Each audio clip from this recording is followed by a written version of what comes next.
Chicago boys.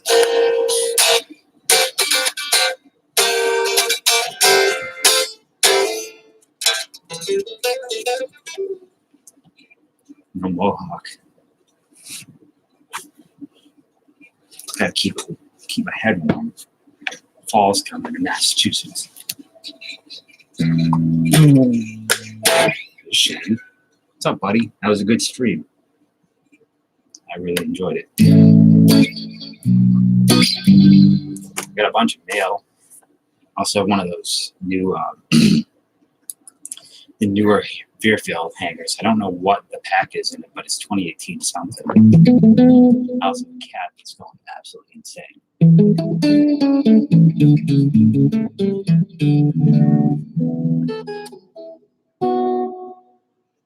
You guys want to open something? I want to open something.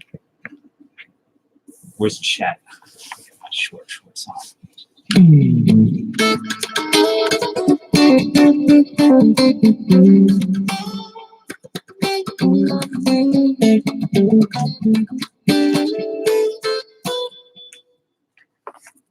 Hey Wilmer, I don't think I'm subscribed to you, so I don't think I can subscribe now.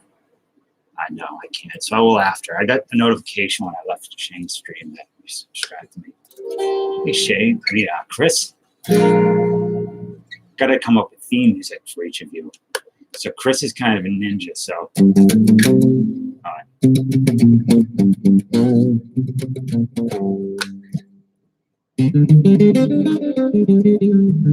That sounds kind of like a ninja in the shadows, doing card things. The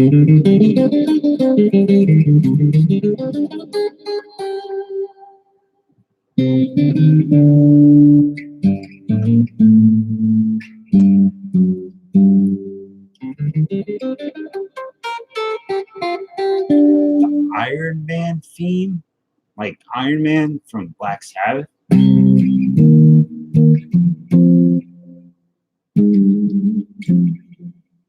That's all.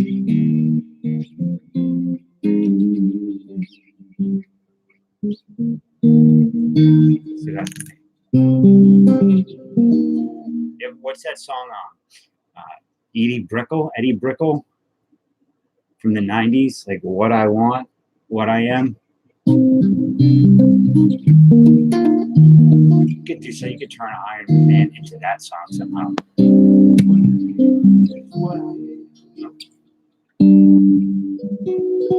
I don't know. Let's open some stuff. This package is full of bows. Bo Jackson. There's a lot of Bo Jackson in this. You guys like Bo Jackson? I enjoy Bo Jackson. Shadows are Chris's friend. My friend too. Bo Jackson. Shy. He played Chicago White Sox. I think what Kirby could do was beefy. Kirby was beefy, but he also was beady. And he beat his wife and stuff. Bo Jackson. Bo Jackson was a beefcake. What are you talking about? He's like the beefiest of the beef boys. You guys ever seen that card? It was like 92 flair. It was a really hard card. You know, like they do like the Red October card and be like Chris Sabo and some other Reds players. There was a secret card in 92 flair called the Bodacious Beef Boys. And it was just Kirby Puckett, Cecil Fielder, Mo Vaughn, and Bo Jackson just beefing it out. Just beefing. I don't know if you guys have seen that card. Maybe I dreamt about it. I don't know. Speaking of a beef man, there he is. I'm going to break this little thing on steak. I have beef fingers. How they take it.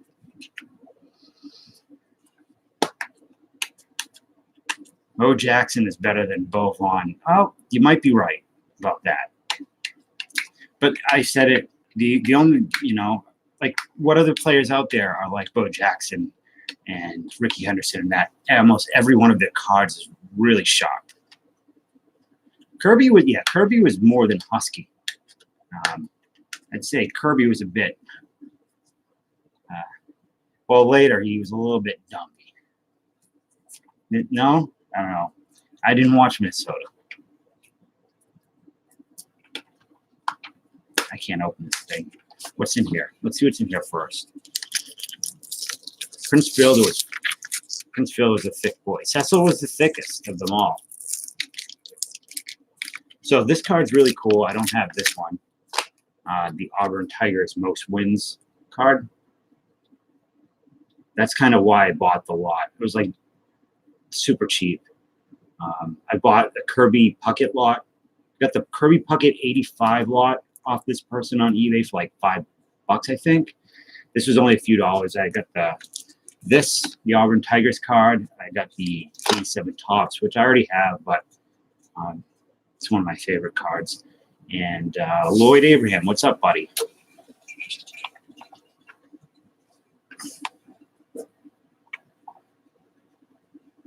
This neck. Showing off a little bit of throat and knee stream tonight.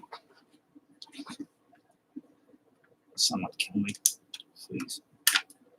Just end it. Okay.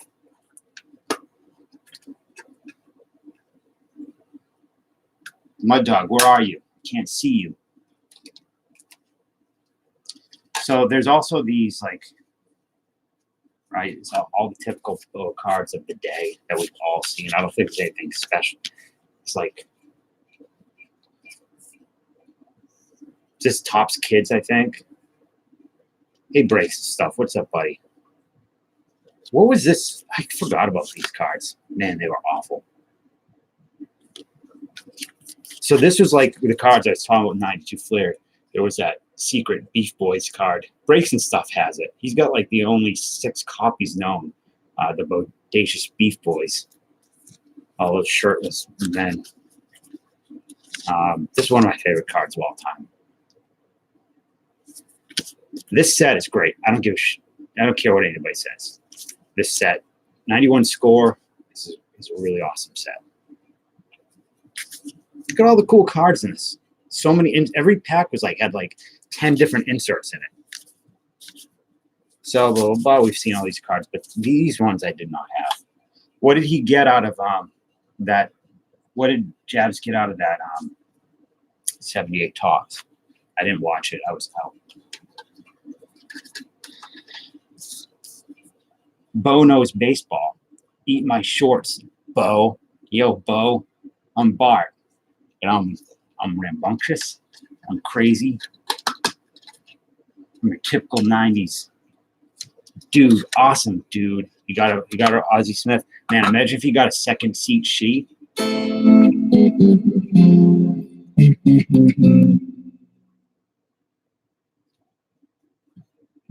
What are you talking about? Break stuff.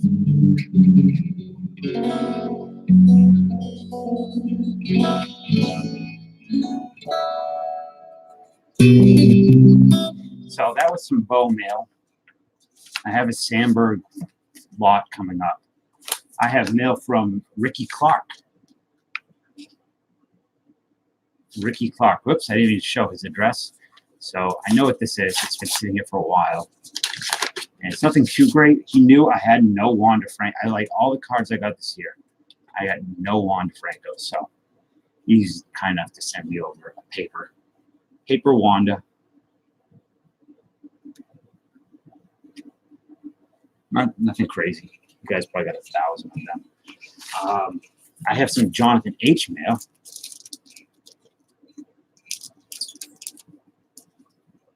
I have a very trim-looking Mo Vaughn.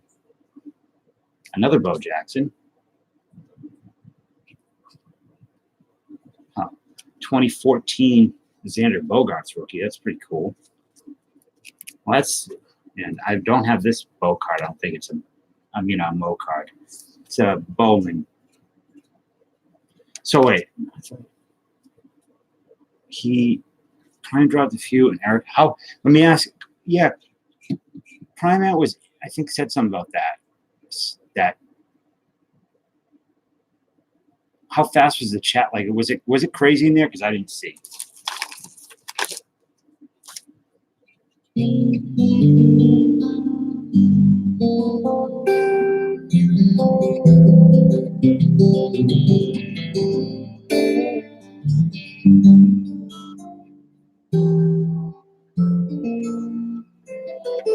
you traded us for these.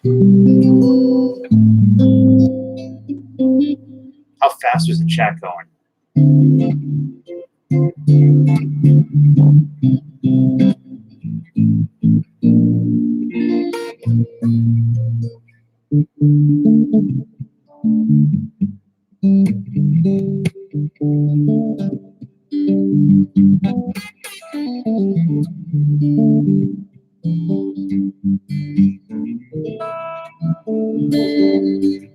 How do you, so let's see if Bach played. I forgot 2 packs and pulled another chipper out. Sure you did. So let's see. Dun, dun, dun.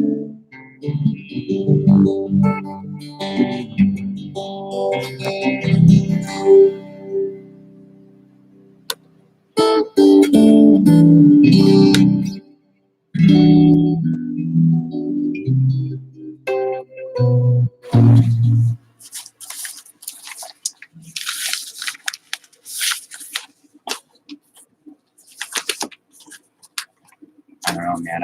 I wasn't there. I didn't have to see it.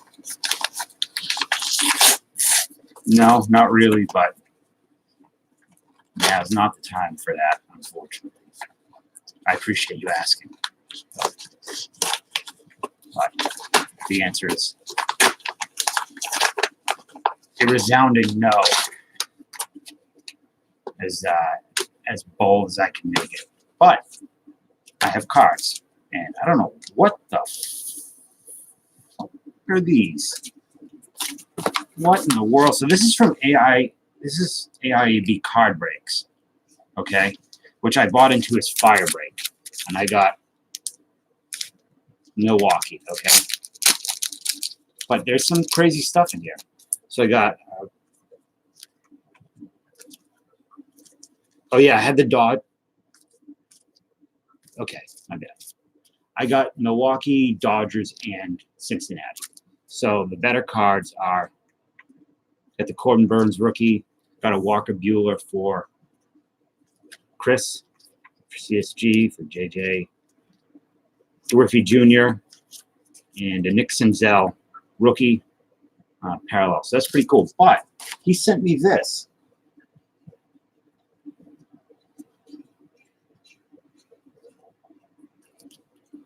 Jack Jensen. It's pretty good shape too. Ed's a tool. Who's Ed? Huh? I don't know who that is. But Jack Jensen's nice. But also, he sent me a pack of Terminator 2 cards and Ninja Turtles cards.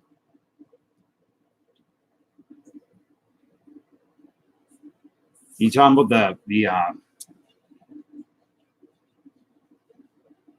right, Ed's a tool, and Ed takes care of everyone. I've been in AIB's stream like a few times. And I bought this break and he sent me just this nice little package. Shane B, do you know AIAB is from Rainham, town next to me? It's pretty crazy. So I got these cards. I can open these. I think there's either a gum or sticker in this. But I really want to open these most. Let me open these Teenage Mutant Ninja Turtle cards. Look how easy that came out. Do you think this was searched for April Nail special? Oh no, because she's right on the front. Look, we got it. We got the April Nail sticker. Oh, like all 11 movies. No, this doesn't look like it. We got the big hit. Wait a minute. That's not the Ninja Turtles. Oh yeah, it is. I thought it was Batman. That looks more like Batman than Ninja Turtles and Shredder. Approach of the Evil One. Saw this movie in the theater with my dad. It was fun. Yeah, but it really looked like Batman. I thought they might have thrown like Batman 89 in there or something. Topps limited edition card series, limited edition. I wonder how many they made. Spotted by Casey. The guy that played Casey Jones. Does anybody know who he is? His name? He's really bald now. Only 5 million made. Yeah. Oh, look at that! Look at that cute Casey Lewis, mutant turtle baby. Breaks and stuff. Good night. Thanks for coming just for a little bit. These cards are in really good shape. Wonder if they have any Lias Kotex. Okay, that's right. Greek name, I believe.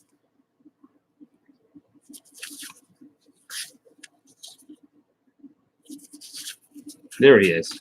I thought he was the coolest dude when I was a kid, because he looked like the singer for Faith No More a little bit, and I still love Faith No More.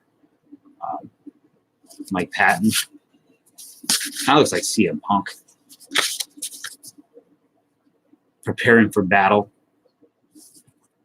So who the voices in this? One was not Corey Feldman, right? Is he Michelangelo or Donatello? Rest in peace, Corey Haim. I wish I could have hung out with you when I was like 12. Actually, probably not. I probably would have been groped. That's insulting. I'm sorry. A little bit, yeah. Is that the Franco brother, the youngest one? So these are cool. Terminator 2. I love Terminator. So we got a young John Connor before he was a bloated sack of heroin juice and Snickers and Darth Wiener Schnitzel, or whatever that place is in California that people eat at. And there it goes. You guys ever see Freddy vs. Jason?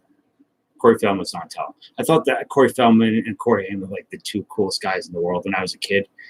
And I read that when Corey Haim, like the night before he died, he was living in his condo or apartment complex with his mother. And for like the weeks leading up to his death, and the night before he died, he was just like walking around looking for any friend he could talk to, like anybody he could just sit down and have a conversation with. And is it spinning? So Edward Furlong discovered at a mall, and now he signs autographs at them. I need a vacation. What a sick design. James Cameron's like, he's got the Midas touch. Battering Van. You guys like this movie? And The Combatants. Like that scene in the mall where they're just like throwing each other into the walls. It's absolute. Corey Haim of the two Corys.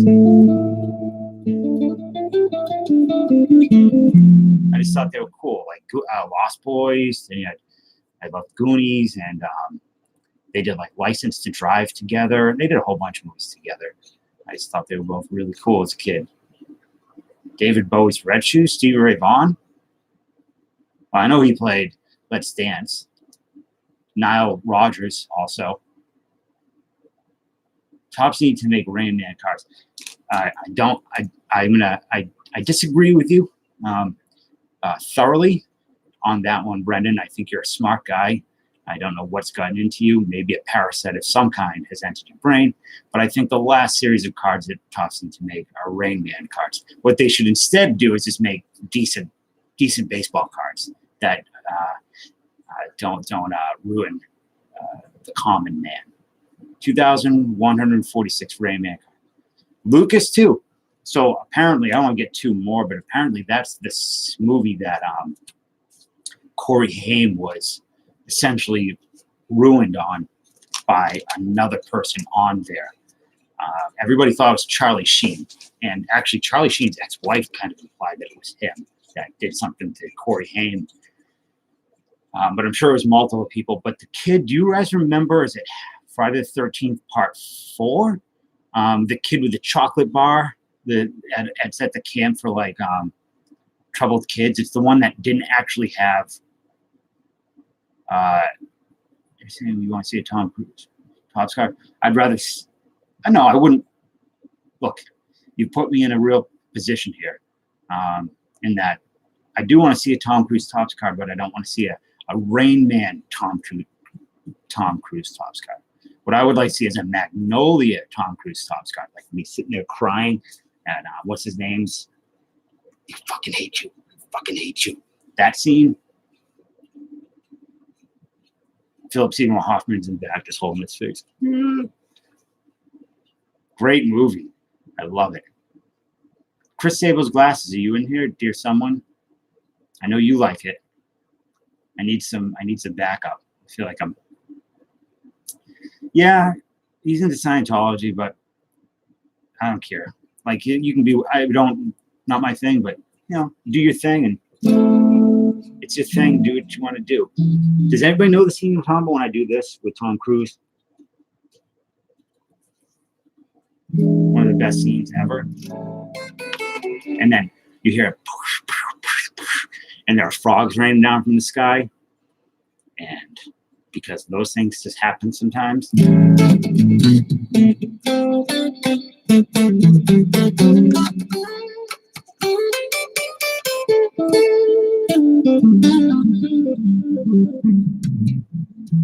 Anybody like Boogie Nights? Hey, War of the Worlds. Look, speaking of War of the Worlds, what I got right here. I'm going to read this soon. I'm going to read this book. I'm going to read the hell out of it. I also got this, which I'm reading now. Confederacy of Dunces with the original neckbeard, Ignatius J. Riley. Interesting story about this book. The guy that wrote this, John Kennedy Toole, he wrote two books. He wrote one when he was 16, and then he wrote this one. And he was in his 20s. He killed himself when he was 31 years old, and this book got published, I think, 10 years after. And part of the reason he killed himself was he was mentally ill. Like you could see him over time, I guess, degrade. But part of it was the rejection of this book.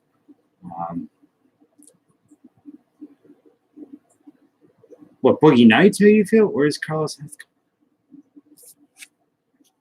The Sniper? You still? That's right. We talked about that like months ago. Dude, I'll send books out. If you want, I'll send books instead of cards any day of the week. I got this, which I started reading, Illness is a Metaphor, which is really good. Hey, Brett. Dagon Hills. Dagon after H.P. Lovecraft's Dagon, which is one of the best short stories I've ever read.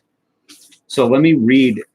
I'm going to read to you the intro for this book to everybody in here because it's really nice. Illness is the night side of life, a more onerous citizenship. Everyone who is born holds dual citizenship in the kingdom of the well and the kingdom of the sick. Although we all prefer to use only the good passport, sooner or later each of us is obliged, at least for a spell, to identify ourselves as citizens of that other place. Very nice. First paragraph of this book. Illness is metaphor. I feel like this is some thesis for somebody's doctorate. Yeah, Dagon is a great. Ready Player One. I can't do it, man. I got so many books to read that I have it in my bookshelf, Brendan. I also have the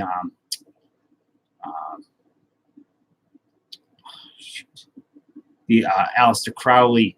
Kind of want to get it. The Aleister Crowley Reader, which is essentially just cliff notes on his life. And regardless of what anybody thinks of Crowley and the character he created, and Mr. Crowley, he was pretty accomplished at a lot of things. He was a very accomplished mountain climber, a very smart guy. He was his family were, what's the term for brewer? Is it brewers? I also got this for Mud Dog. Speaking of Mud Dog books, this is Mud Dog reads Home Run King at 11:30 tonight. So I got this book. I found this for Mud Dog because it had Jose Canseco. It's got all the stickers, it's all the pictures. Got Ken Herbick. Favorite Morgan Freeman flick? I don't know. Eric Davis, my main dude now. Glenn Davis. Yeesh. Glenn Davis. Tim Wallett, King of the. Here's your favorite. Is this your favorite, my dog? Howard Johnson, Hojo. I don't know. Name me some Morgan Freeman flicks, and I'll tell you what's good. What I like. I mean, I can't talk like Morgan Freeman. I can barely talk at all. I got this too. I don't know who this is going to. Strange and Amazing Baseball Stories. Who's on the front? Sakazar. It smells like I don't know. It smells like Bill Gutman, I imagine. Feels. You got homeschooled? You mean the novelization to Jaws 3? I don't think I know any Beatles. Oh, this is Rob's old stuff. What's up, buddy? I don't really know Beatles.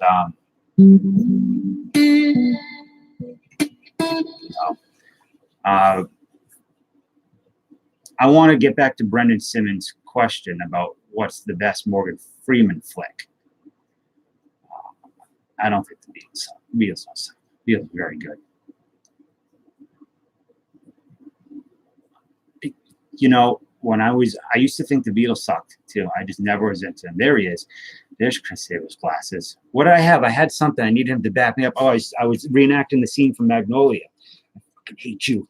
And then with Philip Seymour Hoffman just holding this, just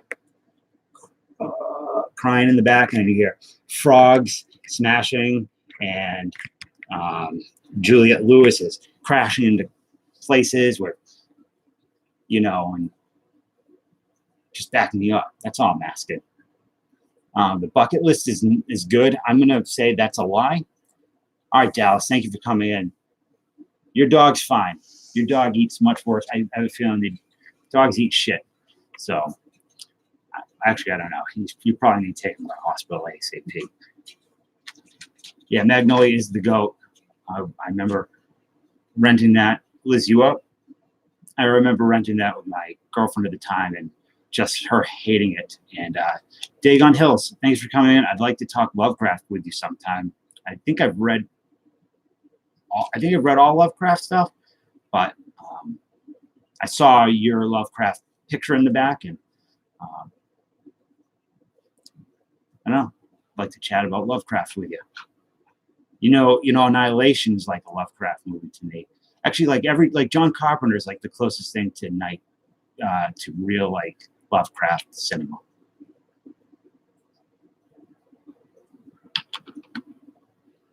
Buenos Nachos, Buenos Nachos, my friend. I liked it enough. I didn't love it like other people did. It's very cold. I know it's supposed to be. I think the end gave me a little bit of anxiety. He was locked in at the end. Watchmen, I thought Watchmen was great.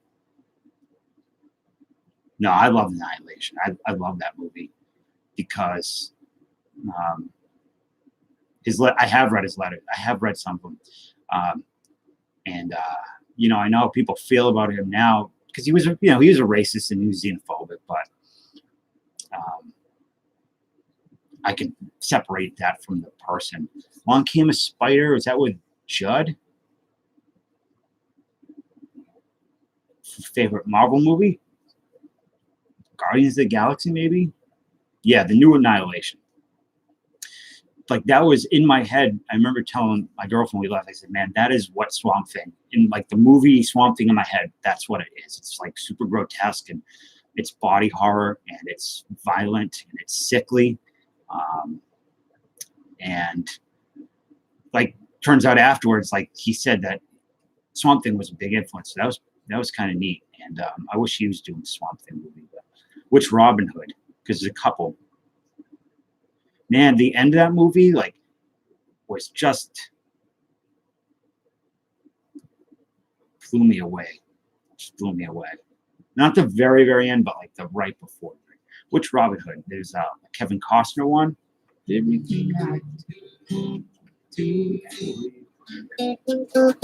Yeah, I tend to agree with you, my dog. Best plot twist? Well, it depends on what's your like. We talking M Night Shyamalan, like ooh, what a twist type on. Like I got ya, or are you talking about like there's more blood work with Clint Eastwood? It's a good movie. Yes, Maggot's here. He'll be in it for 3 seconds. I'll leave. Yeah, I'd like to see. I don't know what he's doing next, but I'd like to see something else by him. I haven't seen Midsummer yet, which I really want to see. I don't know why I didn't go see it. The Visit with M Night Shyamalan. I turned it off when that kid was rapping, and I puked all over my shoes. I didn't like it. But the best M Night Shyamalan movie is Unbreakable, and which is also one of my favorite movies. Under a Marshall System, Holy Smokes was probably one of the first to hear Sugar Crazy at the time. Where was this?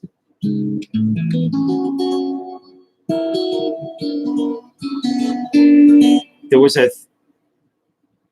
something else. Oh, Casey Lewis about the twist. Like, so there's like the gotcha twist, is the Twilight Zone twist, and then there's like the twist that I think is a little bit more. Like I was talking about the Incredible Shrinking Man recently, and how you have this kind of you have a movie about a friggin' dude getting tiny and tiny and tiny, and the last half of the movie is him in his basement fighting for a piece of bread, old bread, against a big spider, and they're having this like epic man versus nature thing, and then he gets the food and he's just all like tuckered out, and he just wants to, like, it's sci-fi, it's 50s, it's 50s almost B sci-fi, and then he like looks outside and he sees he can escape, and like he's gonna go enter the quantum zone and become this new human, and it's kind of a twist. It's a different type of twist, but it's still a twist. And man, did it blow me away. It was so good. I really wish somebody would watch that movie so I could talk about The Incredible Shrinking Man. The Edge, I remember that. Blade Runner, I'm not a big Blade Runner. Like visually, I think Blade Runner is gorgeous. I think Blade Runner is so unbelievably boring. And The Usual Suspects is great, but it does lose. It's unfortunately, you got a movie like that where it loses its color a little bit when you find out, when you have that twist. Like, you know, it's kind of like, I don't know many people who watch The Sixth Sense more than a couple times, right? Like, you know the deal. And the second time you can watch it, be like, oh, now I see, like, I can see it now.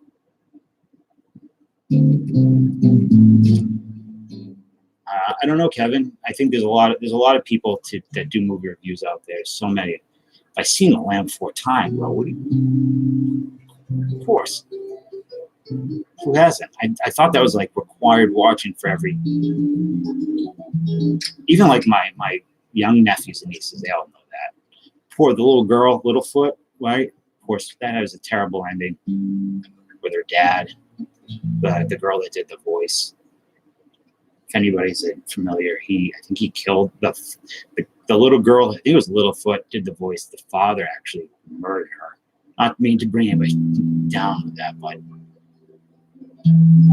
Sixth Sense is a good movie. But once you see it, it's like, okay, I've seen it, and you see it again. You can see little bits and pieces of it. I think that I liked Signs a lot when it came out. It doesn't make a lot of sense, right? Because nothing, I mean, no. In the first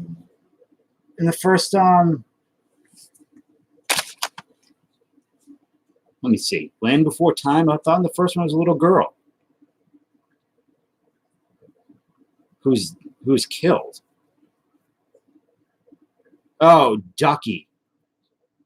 Ducky was the girl, the voice. Judith Barisi. Yeah, this is her. It's a really effed up story.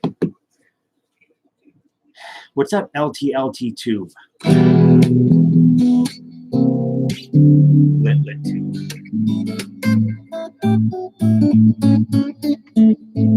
But to Kevin, your question about movie reviews, I'm going to be 100% with you. I'd much rather do movie reviews than open cards because it's a hell of a lot cheaper.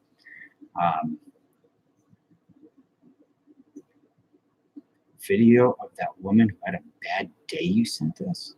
What's up, Hats McGee?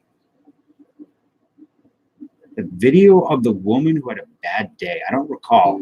When was this?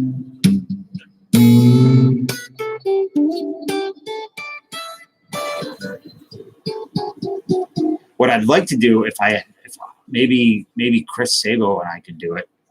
I don't recall, Brendan. Thanks, Hats. You want to buy it?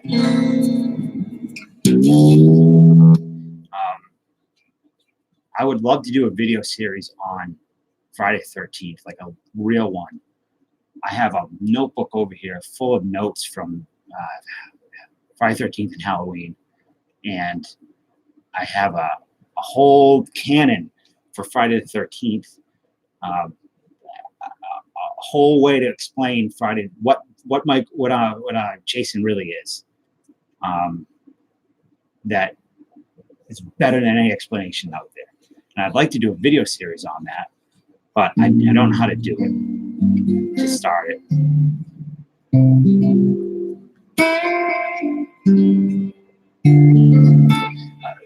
Halloween is much harder to deconstruct than Friday the 13th because it's such a friggin' mess. Like, they screwed it up.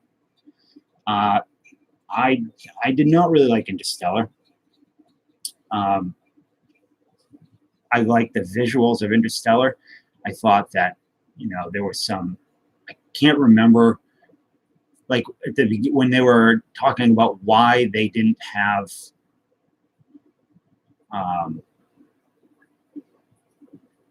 like the needs and the desires of society. It didn't really make any sense to me. It felt weird. And like there was that paradox of him going and being the Tesseract, like you run into some type of paradox there. There was also that wasn't who's the Boston guy that was in that? Oh, Pets. I hope everybody drops in. I'd like to share. I'd like everybody to come in. More people, the better. Oingo Boingo's the shit, man. I love Oingo Boingo and the Thompson Twin. I love Little Girls. What else do they do? It's a great song. I don't love Little Girls. I'm talking about the song.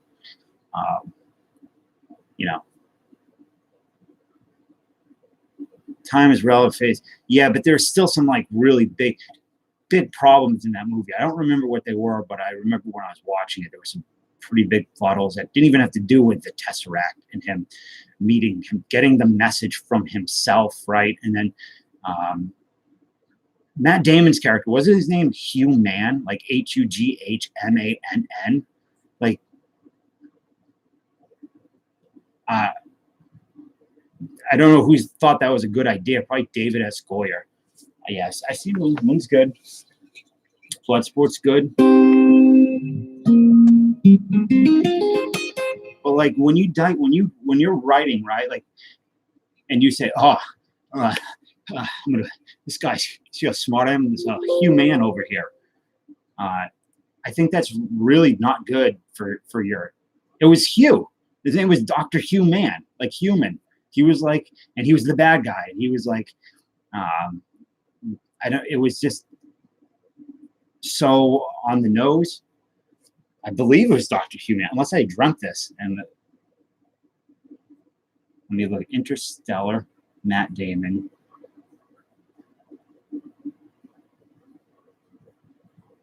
Hey, what's up, Chris? You got my package today, I think?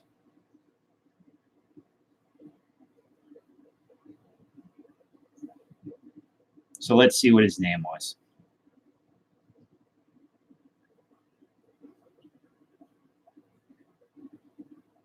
Man, they really put him down. It's got low billing on this. All right, so it's his man, but I thought it was Hugh Man.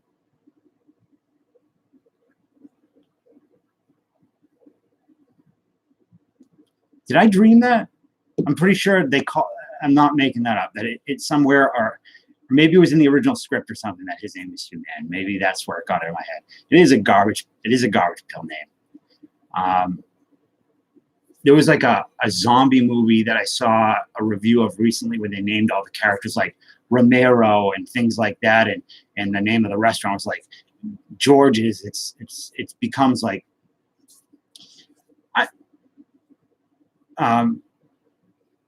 hey man, Hats, I'm with you 100%. I'm in the same boat. You don't have to. You can come in here and hang out and talk and chat because I am right there with you. Human is greedy and bad. Like, yeah, I know the what I'm saying, Brendan, is that it's when it's on the note. Christopher Nolan is very good at certain things, and I think he's very bad at certain things. I love some of his movies, but like I think under a microscope, his stuff starts to fall apart. Hey, Soul Illumination, Farrah, what's going on? Like even Batman, like if you ever watch the choreography or the editing during like the chase scene, if you ever like watch a video on that, it's so bad, it's so poorly edited. Because and there are some scenes with like some fight scenes where they're just like people in the background falling over, kind of like in The Last Jedi. Like if you watch that, you see all the fight in the Snoke's chamber. You just see like random dudes just falling over, like they don't know what to do. There's this kind of I don't know what the term is, but Chris Shea, what do you want to hear? Batman, boom pow, G Willikers.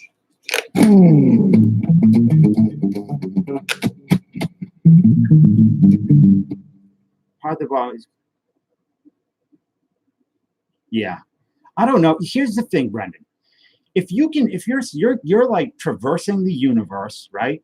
And if you're doing what they're doing and screwing with black holes and tesseracts in time, you're gonna tell me that you can't come up with some synthetic stuff on like the state of Earth did not reflect the technology that was used by the people in the movie that are underground.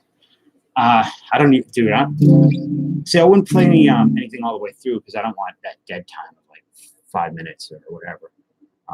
Metallica, a little bit. Not much. I'm not a big Metallica fan. But does that make sense?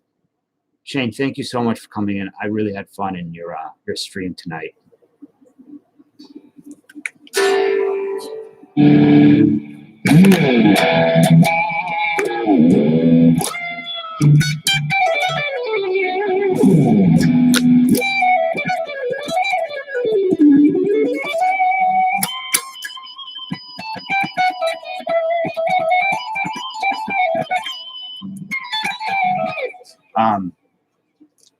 I'm just, if you dig that movie, if you dig Interstellar, that's cool. I don't think it's a bad movie. It didn't work for me.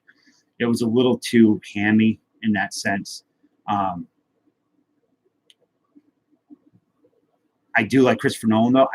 What was the war one he did recently?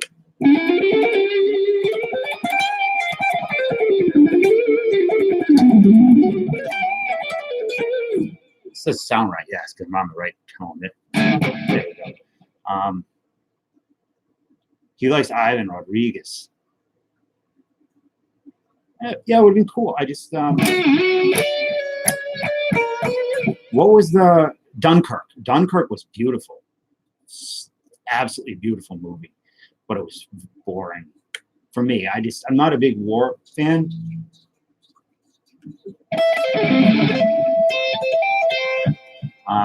So Casey, I'm on episode 3 of the new Dark Crystal. Man, is it nice looking. It's such a pretty show.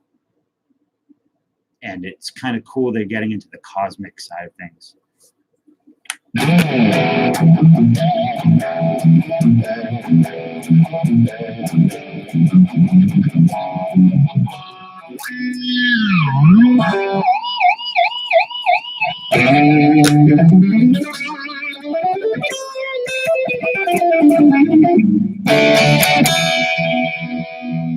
Yeah, it is too good to binge. I did binge The Boys.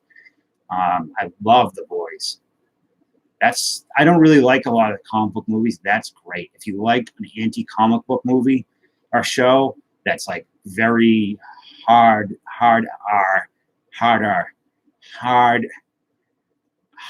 a hard R. I'm trying to say hard R. I'm Dan. This is hard R carbs. Can't do it. But it is a very hard R. What song do you like that's R? Hard. It's hard R cards.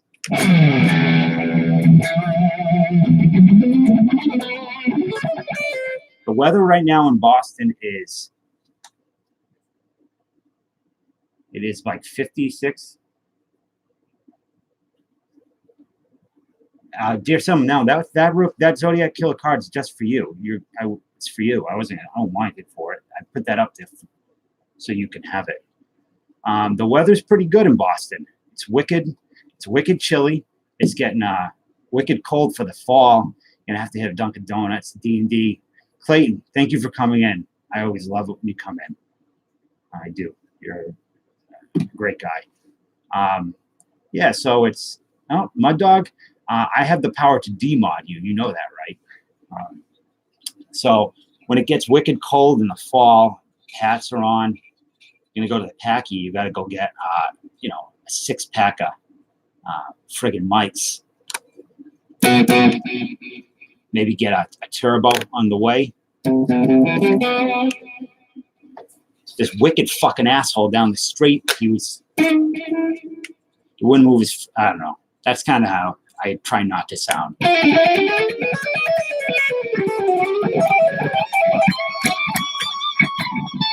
If you go to the city, everyone's here. Cake. What's up, boss? What's up, kid? What's up, chief, captain, friggin' colonial, whatever.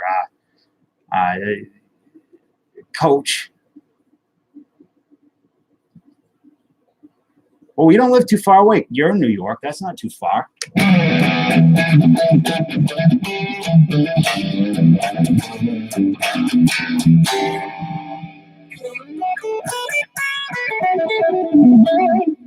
Louis C.K. There's no such boss. The boss is about to say most words wrong. That is right. And it's weird too because like if you gave me a packet of Splenda, I'd Splendor. Or Obama was Obama. Like if you talk to anybody in Massachusetts about Obama or Splendor, it's Splendor. I have to be very aware that I'm not saying the R when there's not supposed to be one you put it on. I don't know why. It must be something in this green water, the dirty water that we're drinking. Once I did a Guinness World Record guitar thing at the Half Shell in Boston, playing Dirty Water with Joe Stump. What's up, Big D? My main man, Big D, sports cards and sports and collectibles.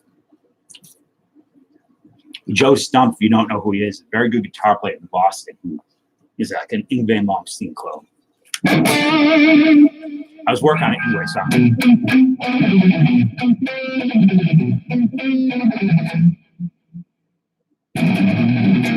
Louis C.K. grew up in Boston. Said penis and vagina.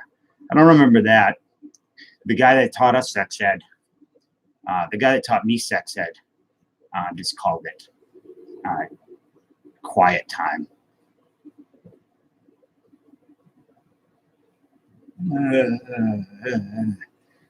Nobody.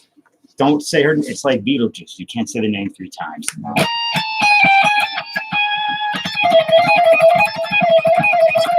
So I usually play with this. This helps metronome. Helps keep me going. So my time is generally off without a metronome. But Collectorholic, I've been working on the pick slanting and the orbital picking that Momstein does a lot. Yeah, thank you, Chris. We don't need that. Yastrzemski, what about him?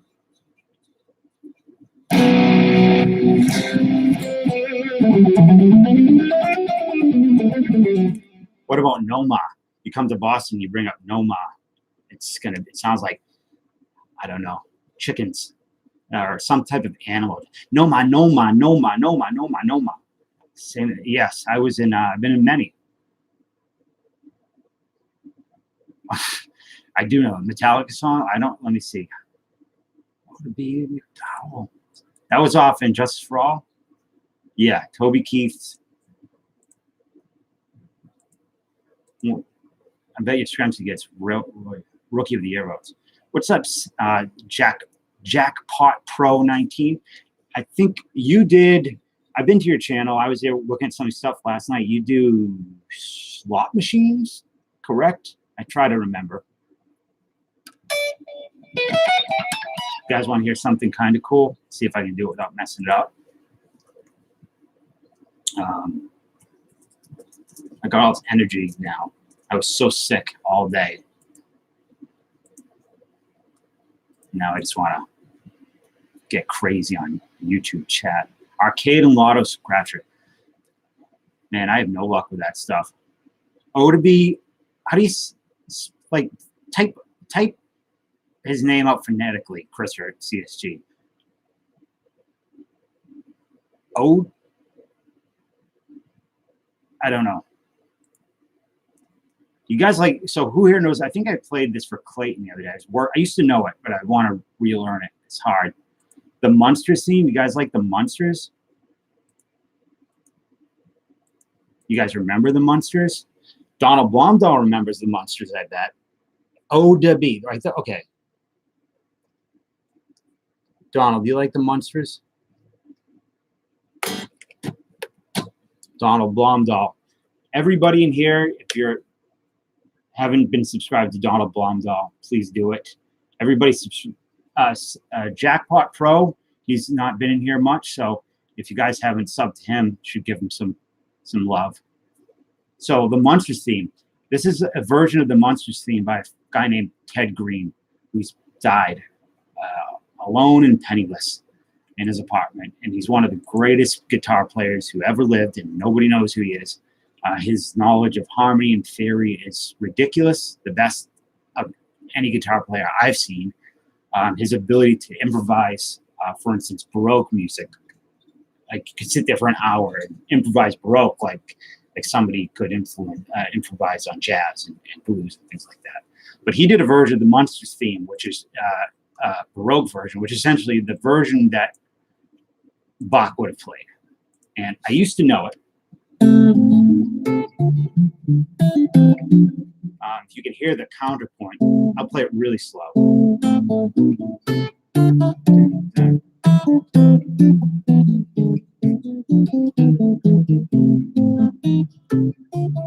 It's hard.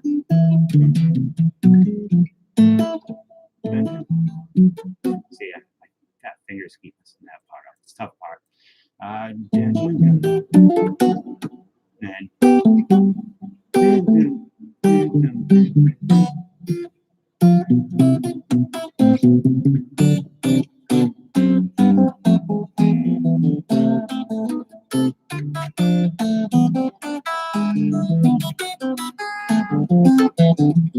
Something like that. It's just a quick thing. But you can hear the, fuck you, Casey. You can hear the counterpoint in there, and it's just really nice. I suggest anybody out there who likes good music to check out Ted Green, because the Monster Mash is a great song. Anybody's got a birthday in October? My birthday's in October, and I like to get Halloweeny, and the Addams Family. So here's the thing with the Addams Family. Monsters is a cool show. Addams Family's top tier creep content from that era. For me, Gomez is No, I haven't. You can post if you want. Hey, Brendan, mine's October 27th. We could have a party, you and me. Go and girlfriend and my girlfriend will go to Salem. Not you and me. But Munster, Addams Family is such a good show. But the Addams Family movies that came out in the 90s are so friggin' good, and nobody cares about them. Nobody talks about them. Out of all the movie adaptations of like old TV shows, that is an extremely good movie. And Raul Julia absolutely kills it. What's not good? The Addams Family, the movie. Christopher Lloyd is Fester. You have Angelica Houston. It's just like everybody in it is so perfectly cast. It's such a fun, awesome movie. And yes. Hey, you people even read this? The best line. Do you know what the best line in that movie is in Street Fighter? Yeah, Gomez unfortunately died. Raul Julia. Okay, your birthday. I thought you meant Addams Family. Well, if you like to party on your birthday, you had a good one. When he's talking to, I can't think, Chun-Li about murdering her people and how bad it was, he's like, for me, it was a Tuesday or something like that.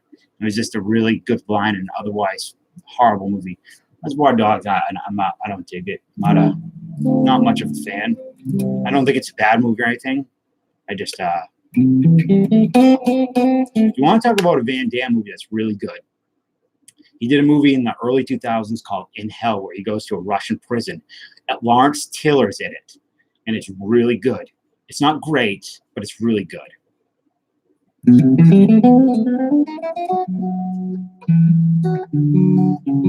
Okay, you've seen it. Isn't that a cool movie? Now was the time when he had no love from anybody. He was just kind of like schmucky Van Damme, and he did that. You can be. Why would you want to be moderator? There's nothing to moderate here. No, man. I've seen so many friggin' movies it makes me make you sick. I wish that was my dream since I was a kid, and it's the only thing I've ever really wanted to was to write or make movies, watch them.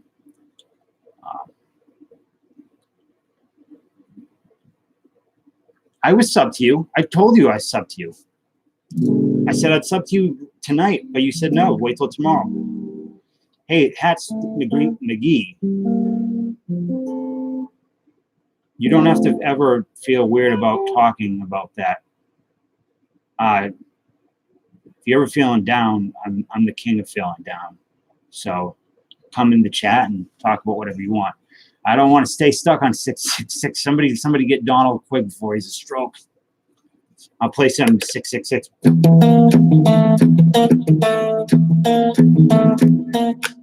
Is it still 666? When it does, I'll play something more happy for you.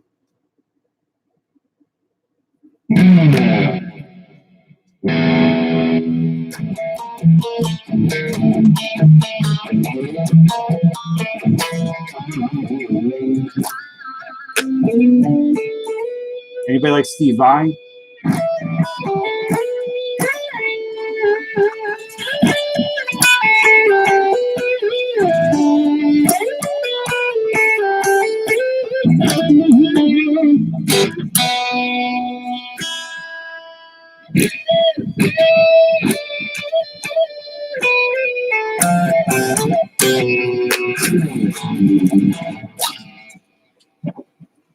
I'm the king of being down. I don't know, man. I think a lot of people think we all just get down. No, but I would like to get some. If you post a link, who is Steve Vai? Taco Meat. He's a dude, a very good guitar player. Does a little host grab and a little Hong Kong Blood X. That's my Ralph's trucking impression. I'm gonna wake my girlfriend up. Dave Dungo. Guy seems like a nice guy though. I'm just teasing. And he doesn't call me Durango. He calls me Dungo, and it kind of bothers me. When I was stuck there earlier. Where's Cat? He's right here. He's chilling. What are you doing? He's been being a dink all night. Yeah, Dave Dungo. Oh, come on, Brendan. No, I haven't seen it. I watched a little bit of it. It wasn't for me. But I don't mind. Dave Dungus isn't that bad. I can live with Dungus.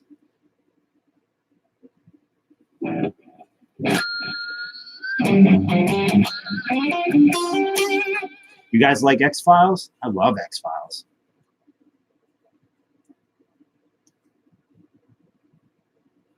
What's the best X-Files episode?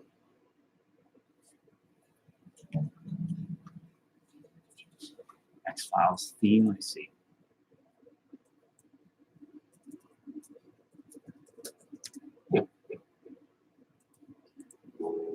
Carnival, what happened in Carnival?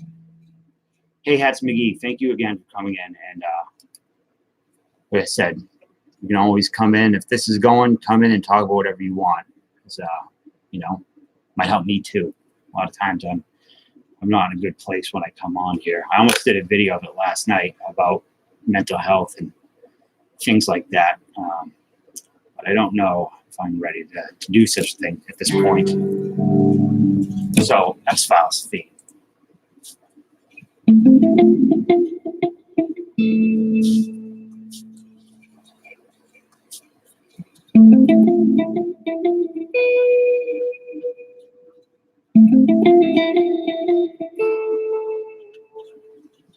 Pete's, and what's the melody?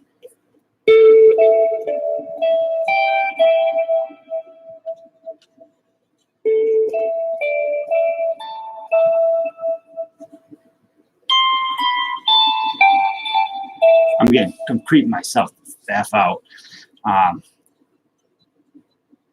Okay, they do the call the vampire episode with Luke Wilson. I forgot. Yeah. How do I convince me that my old ass house isn't haunted? Well, I can convince you right now. There is no such thing as ghosts. How about this, Brendan? Tell me right now in chat, what is a ghost? What is a ghost?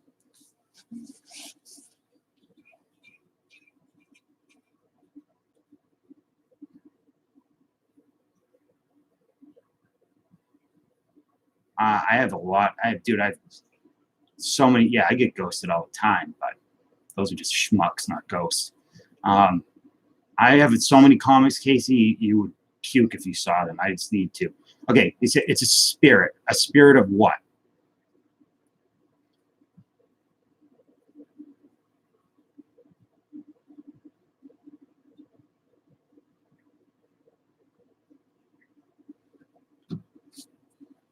Play some ghostly music. Well, okay. I did see a Bo Diaz ghost floating around my house one night when the cable TV was here setting up. The Dish Network came by, and the dude was up top, and he was trying to adjust the disc. I could see this little baby Bo Diaz ghost flying around my house. He had that hat, that ice cream cup hat on. Pascal Perez goes, I'm going to go to hell. Matthew Mahoney, I tip my books over with coordinates. See, that's what I mean. Like, okay, so you say a ghost is a spirit, and I know you like a spirit of what? A dead person? Well, how do you know it's a dead person? And how do you know? I don't know. I just it doesn't make sense. It's not. I'm not going to say that you shouldn't believe in them, or that if you believe in them, that they're not.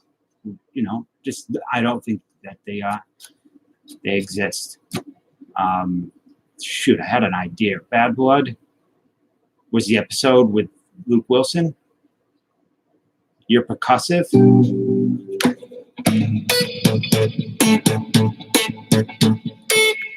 Guys like Stevie Wonder. Who needs a bass?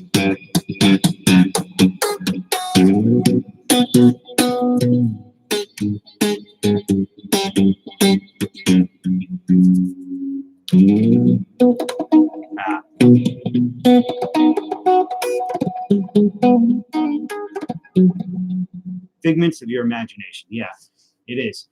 It's I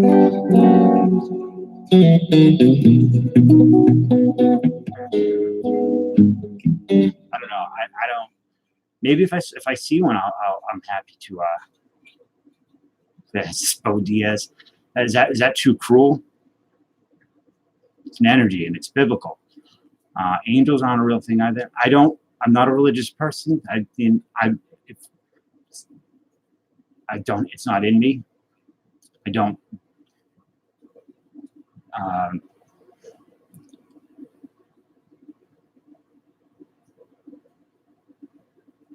Kevin, I'm just. It's not. I have to see it or feel it to believe it. That's just me. And I don't fault. I mean, I'm not like saying anything wrong with believing in that. I kind of wish it was. I wish I believed in it. That would be cool. I would enjoy that. But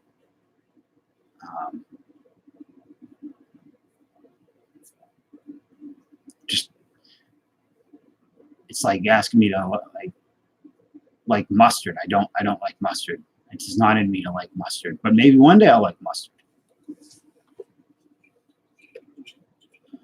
Well, two things.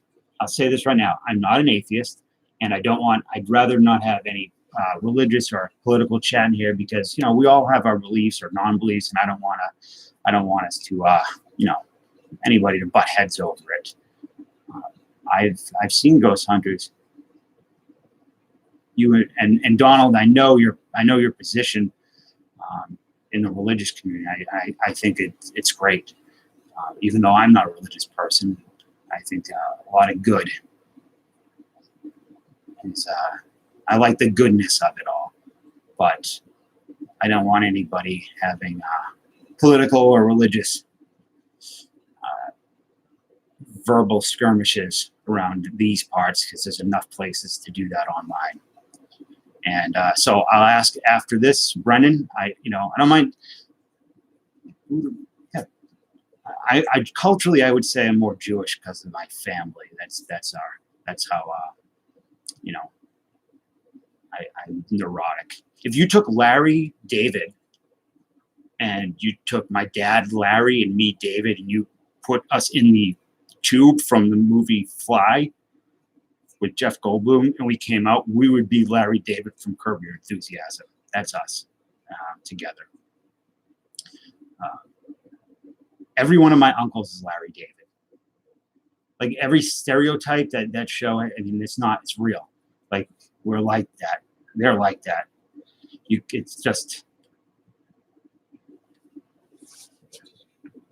It's a real thing.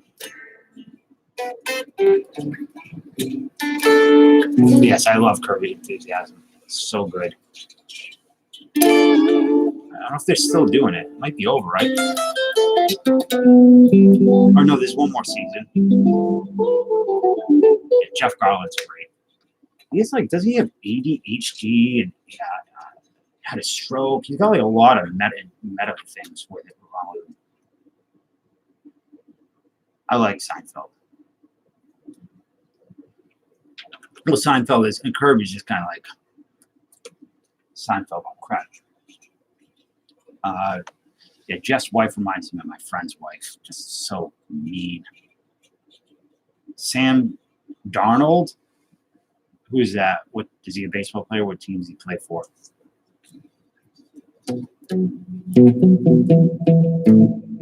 Let's see the Curb Your Enthusiasm feed.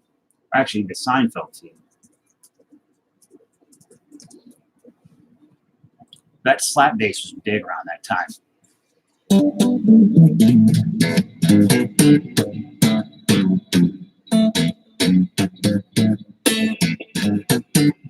Or Night Court.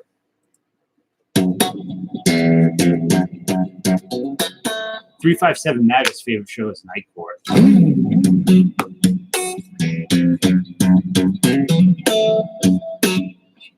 John Larroquette, I'm sure a lot of you know this. He was the Texas Chainsaw Massacre, the original Texas Chainsaw Massacre. He was the guy that narrates it at the beginning of the movie. Metallica, I mean, I can know the one intro. I know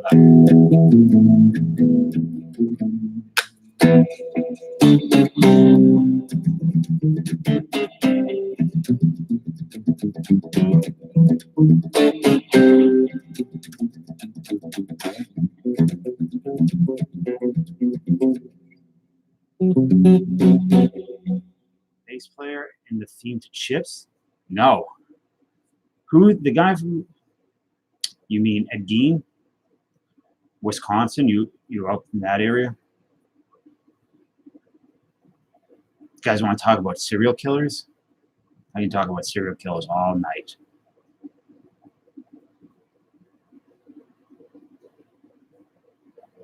Ed Gein. Very loose, very, very loosely based off Ed Gein. I'm going to have to listen to the Chips theme. You know who's a great bass player for Chic? Nile Rodgers and, Good Times guy. He was a monster. Jeffrey Dahmer. It's Jeffrey Dahmer, right? Not Dahmer.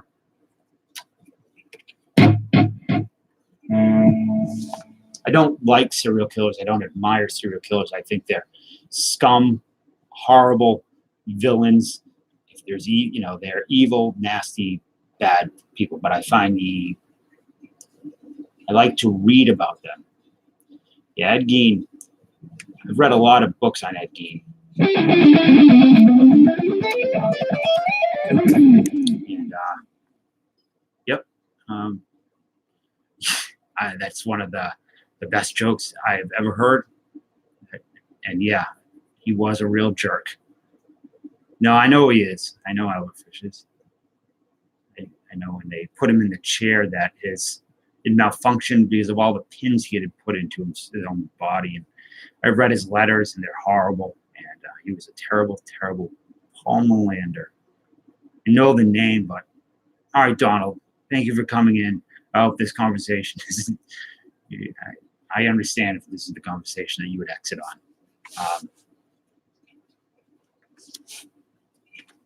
I always thought that how does one become a serial killer? I don't know. You're gonna have to ask one. I imagine that you got to be a psychopath, right? That's one part of it, and then you have to be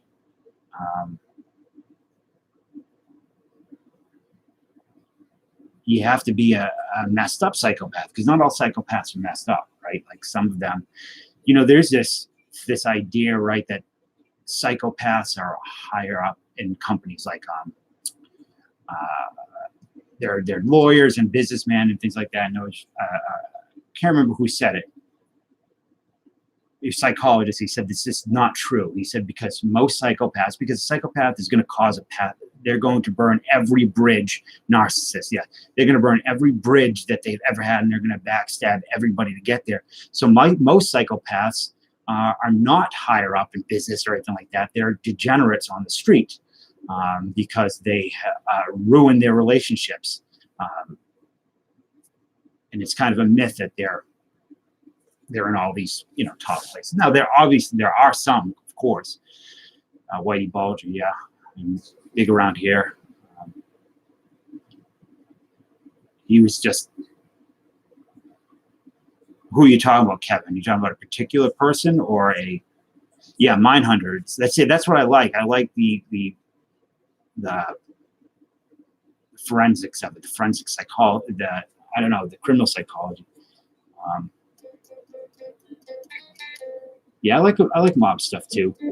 It's interesting how many psychopaths fell into, got connected with the mob. Like, so here's a weird and maybe uninteresting story. Maybe it is interesting to some of you that might know.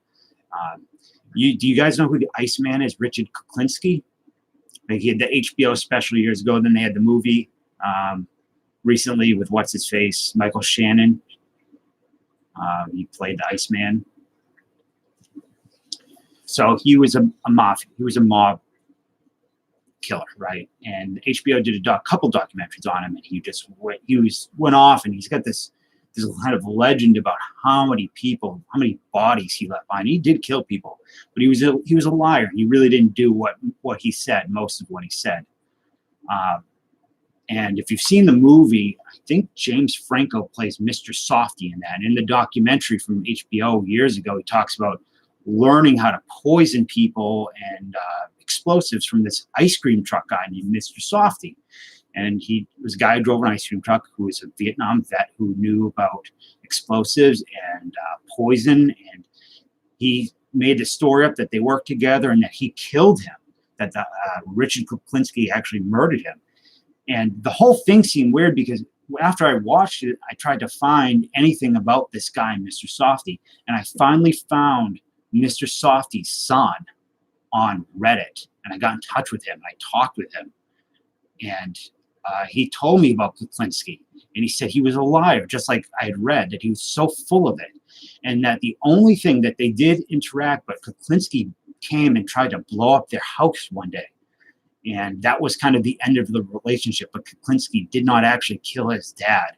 And it's out there that that happened. And I talked to his kid and it said it didn't happen. Into music interlude. Okay, am I getting too dark? Yeah, they are the worst of us. Timothy McVeigh, he is considered a terrorist.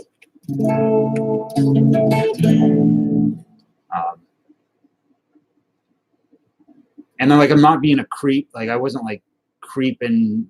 Like, the thing with Kuklinski, I just wanted some clarity on that because I couldn't find any information on anything I'd read. And he seemed like you could watch and you could see that he's lying. Like, you could look, see in his eyes, he's not telling you the truth about the things he's done. He's done a lot of bad things, no doubt. Yeah, McVeigh was a terrorist. You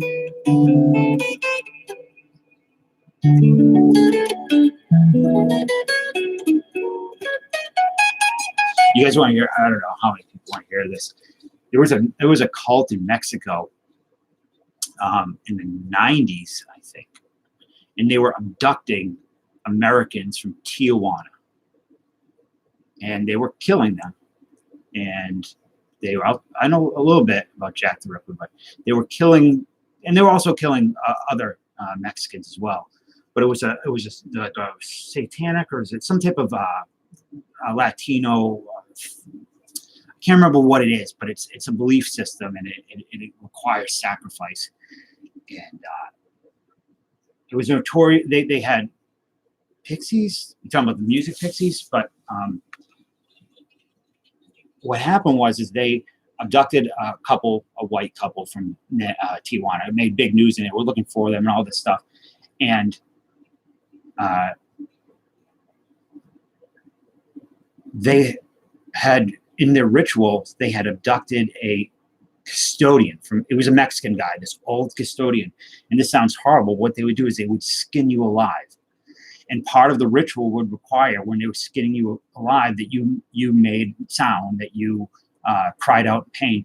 And this dude that they skinned alive did not make a single sound. He was so tough, he just refused to give in.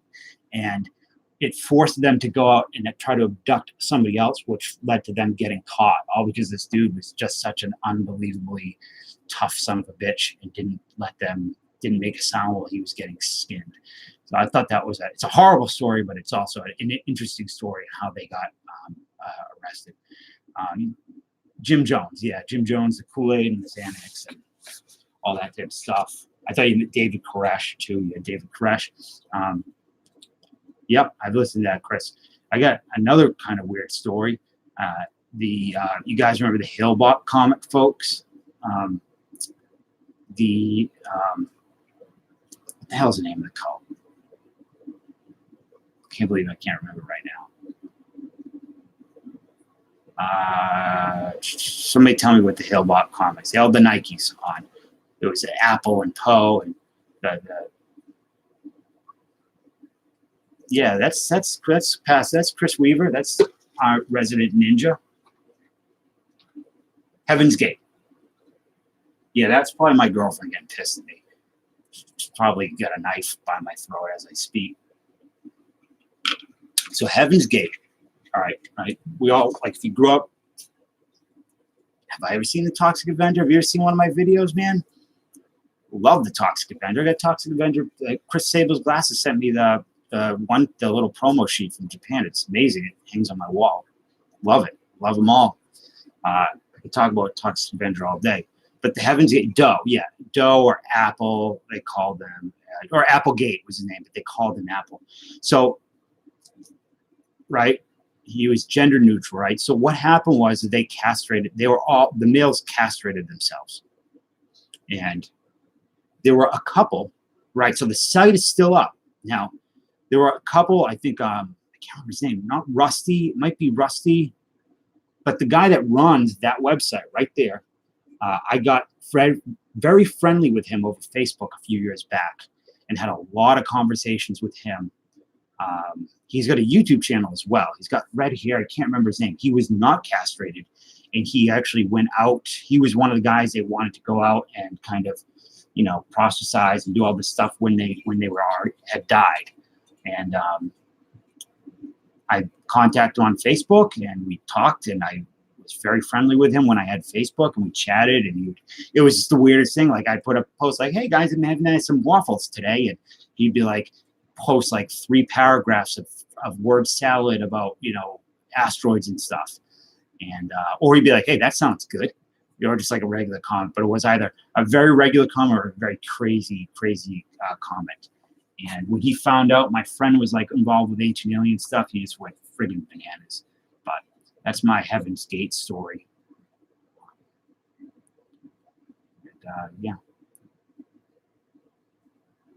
I have some weird stories, and I feel weird after I say them.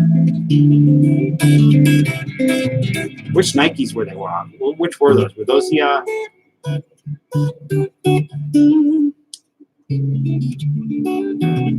Yeah, and you know what, man? If you talk to him, he's not nearly as crazy. He's crazy, but he's not like you'd think he is. He's like not. He's so strikingly harmless. Nike Cortez, was that the shoes they were wearing? And he's like a really nice guy, and he still believes. Yeah, okay, I see them. Yeah, Nike Cortez, the shoe of choice for every handicapped. I was going to make a joke, and I shouldn't. Handicapped small motor repairman that lives in a one-room shack. But anyways, he seemed like a nice guy. Yeah. So MAGA, I'm not a football fan. I've just never been a football guy. I like the Raiders.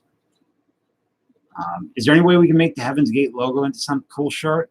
I like the Raiders. Like John here sent me a nice Lyle Zeta rookie that I absolutely love. I follow it a little bit through after through the echoes of my friends and things like that, but I'm mostly a Red Sox fan. I like the vintage expos. Like I like the logo and all that stuff. But which Toxic Avenger was it? Ron Fazio? I tried to get into hockey. I like combat sports, but I tried to get into hockey. Basketball I can't relate to. Football is always too small. But I like older football. I like the viciousness of it. I love NFL films, the old NFL films, like The Autumn Wind is a Raider is one of my favorite things ever. God, that's so good, and it gets me pumped up when I hear it. If you haven't seen The Autumn Wind is a Raider, you should check it out. I like this stuff. I can take the shirt off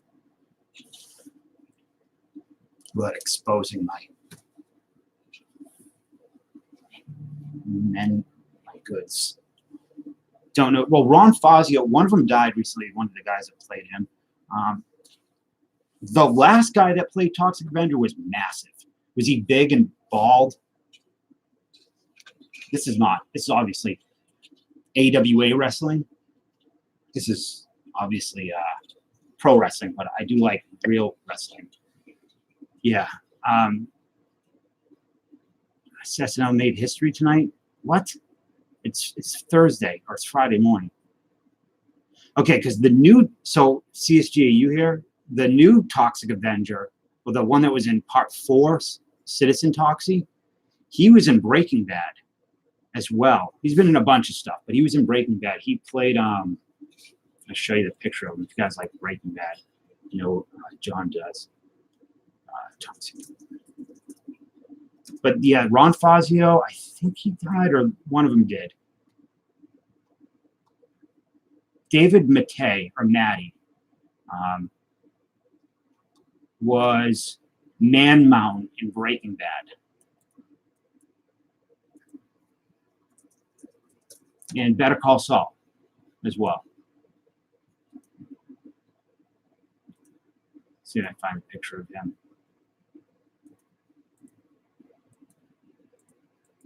So he's the giant in the back. I don't know if you guys remember this scene. Okay, so maybe, Naga, you'll remember. He's the big dude in the back. He played the Toxic Avenger in Citizen Toxie. And he was also in a really shitty horror movie. He was in Hancock. He was the dude, I think, that got the fisted in Hancock. You guys seen Hancock? That's a weird friggin' movie. Oh, yeah, I saw they announced their first season, East Asian cast member. I also saw the dude that was, like, calling it, like, names and stuff. He was saying something about Chinatown. So, CSD, he's in there. David Matty. He's been in a million shows. It's interesting because the other guy in that picture, the guy with the mustache, or the the guy with the mustache, he played the voice of Trevor. Yeah, okay, there he is. He's in GTA 5. He was Trevor.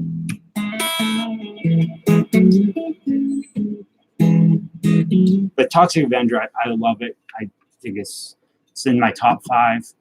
Yeah, Hancock with Will Smith. That disaster. But there's like some cool stuff in that. There's like some cool mythology. Like the original plan with that was really cool. They were going to create this big universe, but you know, they smithed it up.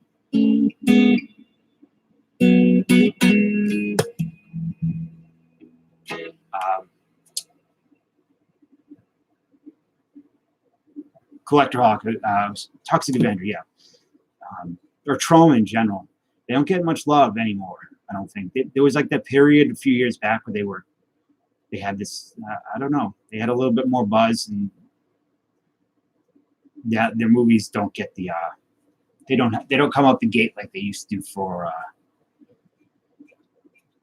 kind of since after like 2000. I don't know, but I wanted to be in a Troma movie so bad. I emailed Lloyd Kaufman. I was like, dude, can I be in a movie? He's like, send me your portfolio. I was like, I don't have one.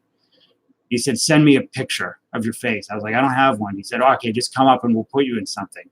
And I think I still have the email. That was in like probably 2002 or something, but I just wanted to be in a Troma movie. I love Tromeo and Juliet. Classic Nukem High. What else? Redneck Zombies. They distributed that. They didn't produce. They didn't make it. Troma War, Poultrygeist, Father's Day.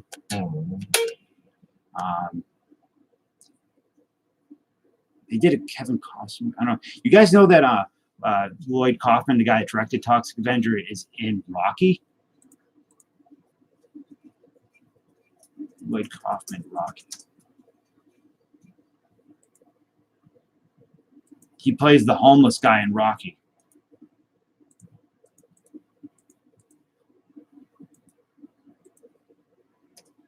That's him. You can't really see. He was also in Guardians of the Galaxy. Lloyd Kaufman, Guardians. James Gunn wrote Romeo and Juliet, and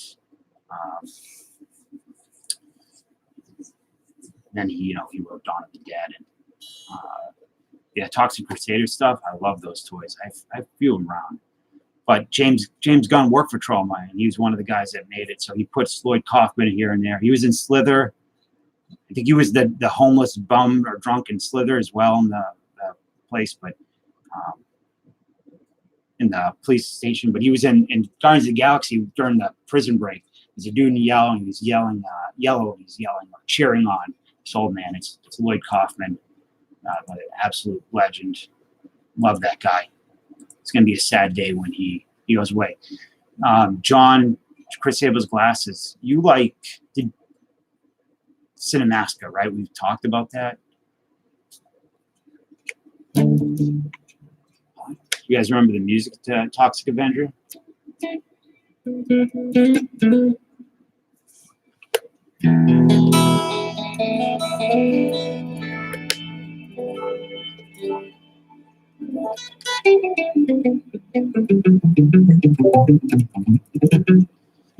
I didn't change more than their character too. Still the same. How many Ramones left? Not many, right?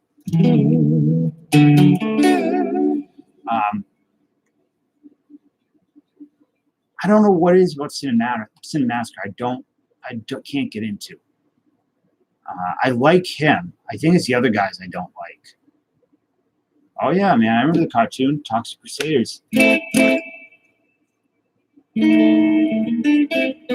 don't remember the theme. I remember the theme to Swamp Thing was Wild Thing. Swamp Thing. There's that other dude you like too. I just Cool Duder. Hey guys. Now he starts off doing, hey guys, Cool Duder here.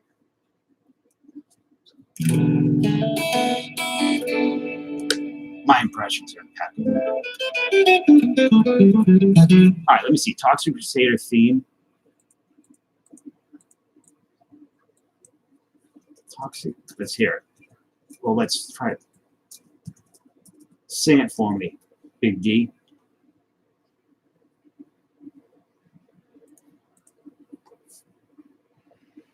Did they live near you? I mostly collect them on VHS. I have some DVDs that are hard to find, early stuff, but I stopped. But it's either VHS or digital. I have some pretty hard to find DVDs from back in the day, like Clown House. If you've ever seen Clown House, directed by Victor Salva, it's got a really bad story behind it. I have some early, just when DVDs were first coming out, a lot of the horror stuff that was that is out of print. I have a really pretty valuable Dawn of the Dead DVD, Cannibal Holocaust DVD. That's my first date with my girlfriend. I don't know if you guys have seen Cannibal Holocaust. That was the first thing we did. I made her watch that horrible, horrible thing. I don't know why. What the hell flew through my mind? That dude's a maniac with his DVDs. Which out of print DVD was it? Cannibal Campout or Capable Campout?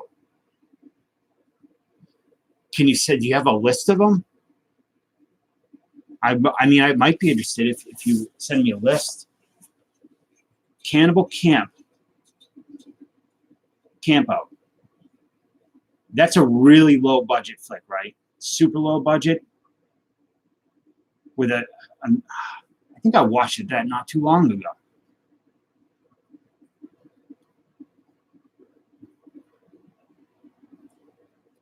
Dude, man, Rose McGowan now is a mess. I did too. Hey, Joester or Jester. Is it Joester or Jester? Yeah, I like Camille Campout better than Cannibal Campout, but Capable Campout's also good too. Cannibal Campout, I watched that not too long ago. I remember the guy with the jean jacket. Yes, it's awesome. It's great. 1988, shot on video. I think it's on Prime. I love those shot on video movies. If anybody has that on VHS, I will buy it. I know that's a really hard one to find. There's like I think that's probably like the top 20 hard to find VHS movies out. Like Mother, not the new Mother, obviously. Tales from the Quad Dead Zone, Black Devil, Doll from Hell, House at the Dead End Street. I don't know, I just love all those shot on video tapes. If you ran into them, Chris, what would you do? Would you like, hey, Cool Duder, why are you so mean to Michael Bauer? Oh no, who's that other guy that there's another kind of skinny, got very wispy facial hair.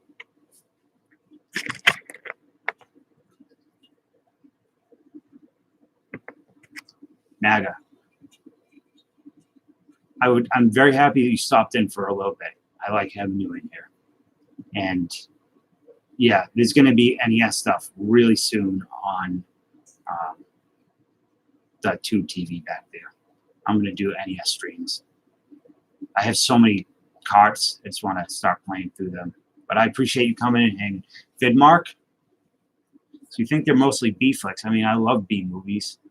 I like older B movies. I don't really like the new ones so much, but it's too easy to make a movie now, I guess. Yeah, I like classic NES too. Hey, Collector Hawk, have you ever heard of a game that I'll give you the link to? It's got Randy Rhoads in it. Japanese Nintendo game. It's super hard. Randy Rhoads. Holy Diver. Check this game out. Game never came out in the United States, I don't think. But you play as Randy Rhoads, and like at the end you have to like save Zach Wilde or something like that. You and Zach Wilde turn into dragons at the end and fly off.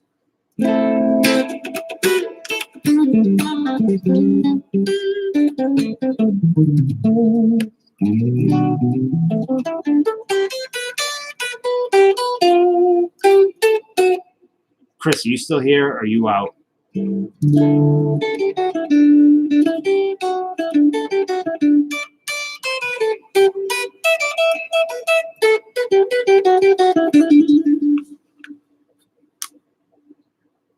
Both Chris's are here. Cool. Like the two Corys, the two Chris's, except much. You guys are a lot cooler than them. Yeah, it is sick. I beat it, but I used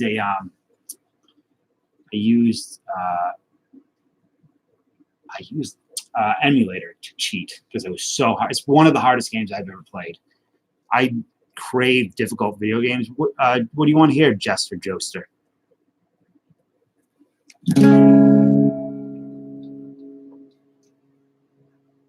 No, not Game Genie, but it was you could like use save states.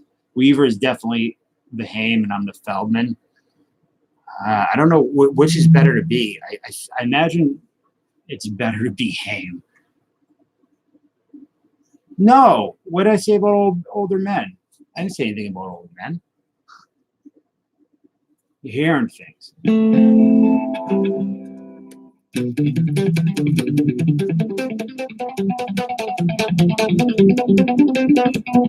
That reminds me of driving through Manhattan at night.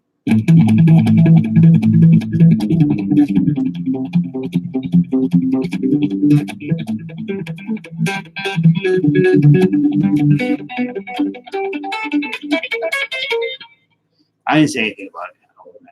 I have not played that game. My friend loves it. Feldman is, yeah. I think I would rather be Haim in his current state than Corey Feldman.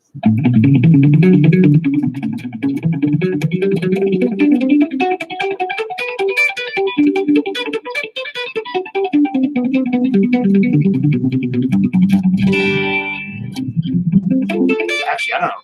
Feldman's like got like a Playboy Mansion thing going on.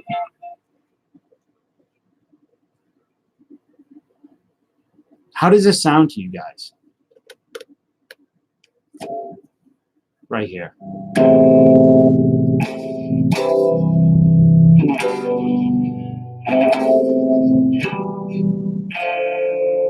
Walk on the Moon. Is that talking about the police?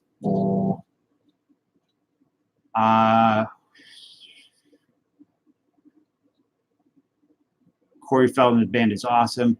Remember when Feldman had a band, maybe the worst band in the history of music. I'm going to go with Chris Sabo's glasses on this one about his music. Sally Lloyd, I know that Mud Dog has it and Cody Martin, but they're AFK. They're not here right now. I would like to send her something. She seems like a nice lady. Her videos make me feel kind of good.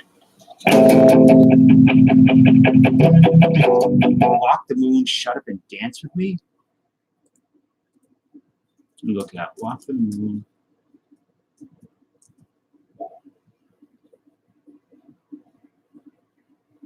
I don't know if I could play without getting copyright strike. I don't know if I know it.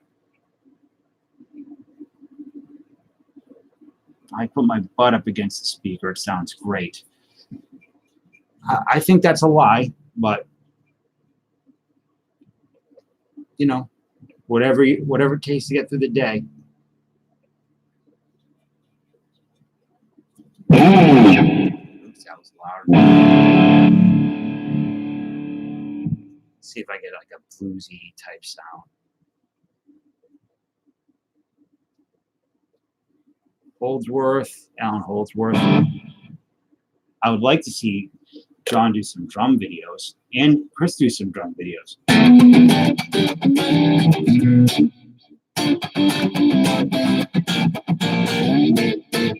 You know what that is?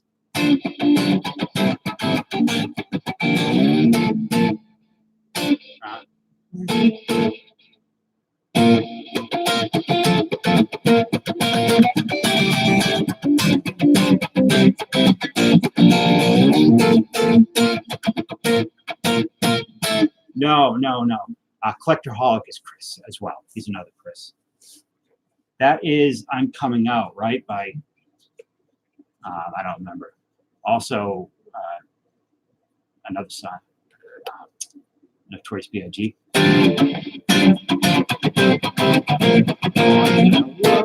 No. I'm Not Coming Out. There it is.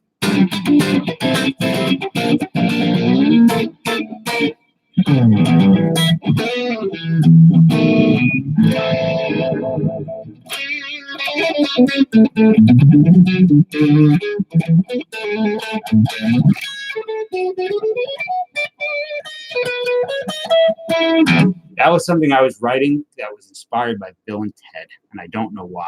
I guess it's kind of like that neoclassical 80s thing.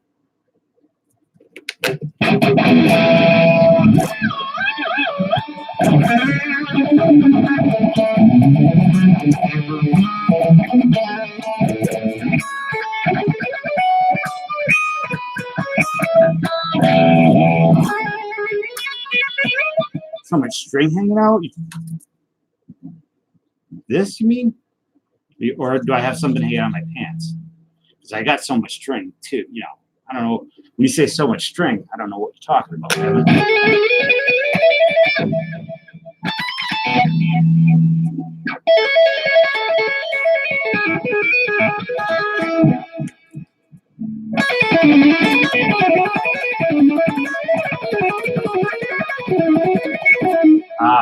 Honestly, laziness, I guess. I just haven't cut them.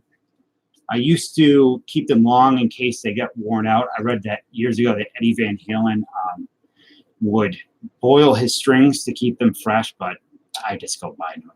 Do you own a looper? There's a looper built into this amp, but I cannot figure out how to get it.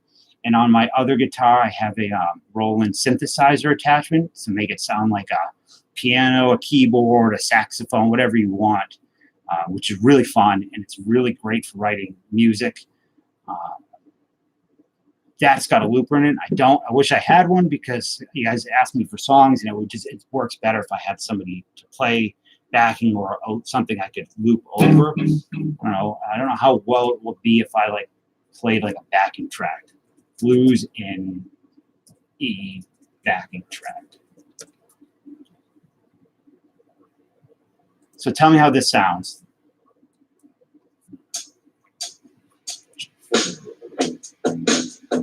All right, Big D, thank you so much for hanging out for a bit. I know it's late. I got your cards in a pile.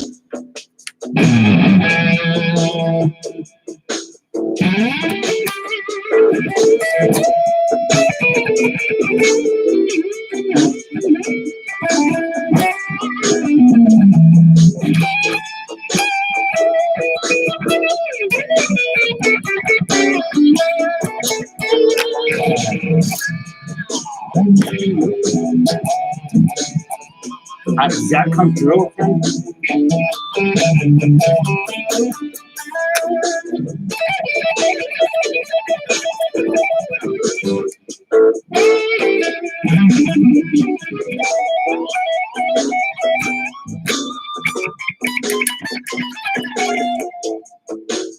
It works. It doesn't sound really distant on that end.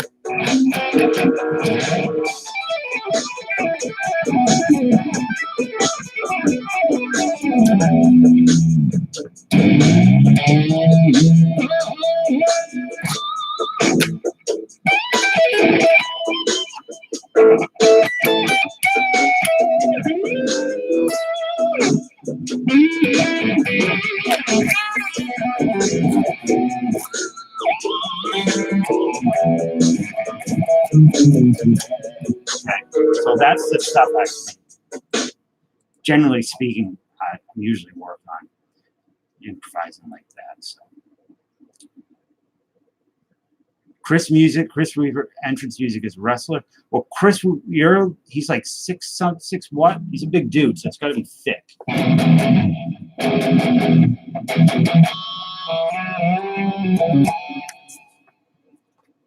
Hold on. Yeah, I guess that could work as like as an entrance song.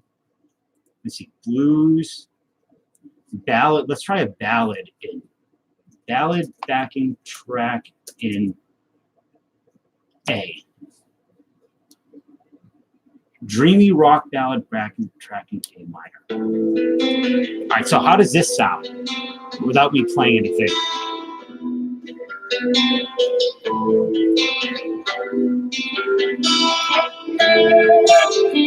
I've never heard this in my life.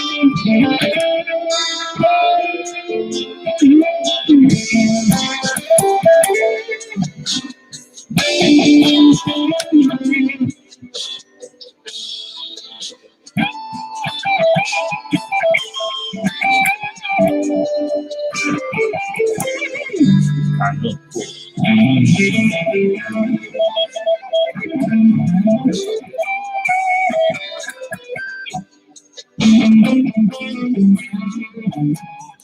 Monster ballads. You talking about like the that compilations, the '80s monster ballads thing? I got really drunk one night. I'm from Massachusetts. I got really drunk when I was younger with a friend, and there's a college in our town, and it was the dead of winter, like so brutally cold, and I was so drunk, like an idiot, that I met some. I met some girls on AOL and was like, "We're gonna come meet up with you," and I walked out to like the college with a wife, like a tank top on. And I brought like an 80s kind of monster ballads compilation CD, and they refused to let us in. And I was out there with a freezing, probably near death, with a compilation of 80s monster ballads or 80s rock ballads or something like that. I don't know. And I came home and I puked my brains out. And he recorded, he videotaped me vomiting because he was a weirdo.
Like, yeah, I've been in many bands, man. Many bands. Thought I was going to, you know, that was going to be my life, but it didn't. Sandman was a badass. When he returned and he was like up in the balcony, just a maniac, full of pills and beer and stuff. But yeah, many bands.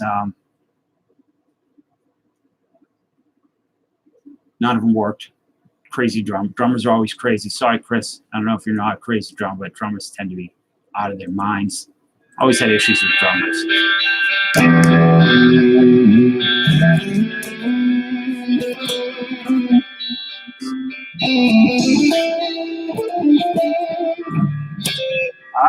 Drummers are crazy. They want to hit stuff all day.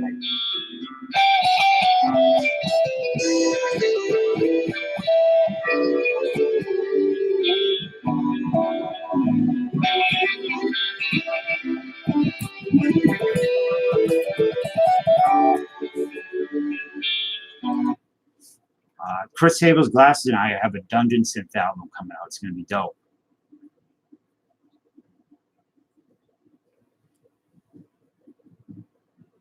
Beulah McGillicuddy? What the hell are you talking about?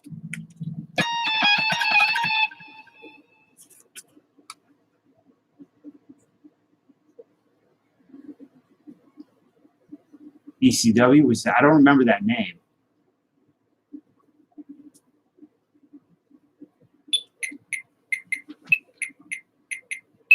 John Jabs, can he sing? Oh, this is not the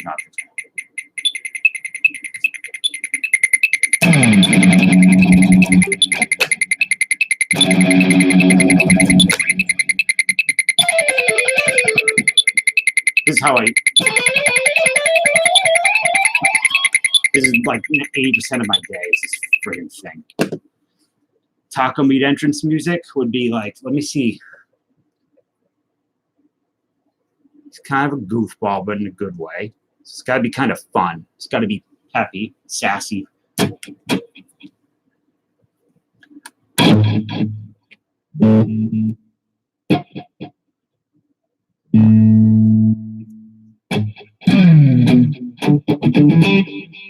No. Jackal Chainsaw song? Let me look it up. So I will send this pack of Teenage Mutant Ninja Turtle cards free of charge to the person that guesses my favorite. Each person has 3 guesses. My favorite wrestling entrance theme music. Each person has 3 guesses. Winner gets this pack of cards. Go. No hits.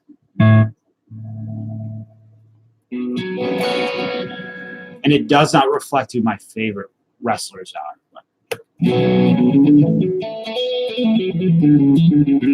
Nope. So that's 1 down, Shy. Nope.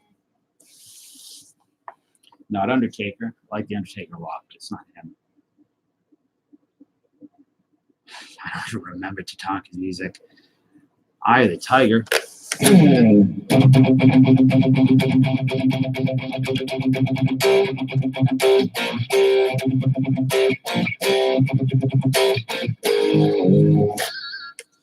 So, Jousters, you are out. So none of those. Taco Meat, not Doink. Justin Hartman, thank you so much for joining us. It is very late. I'm having a lot of fun with these other vampires in this room tonight. So, no one's got it yet. I will give you a hint. It was not a WWE. It was a WCW theme. I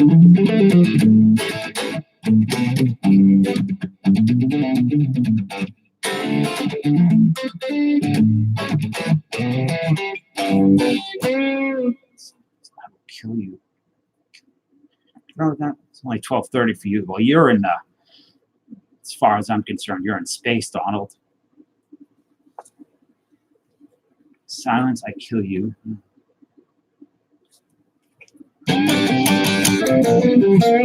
Nope, not Ric Flair, not Sting.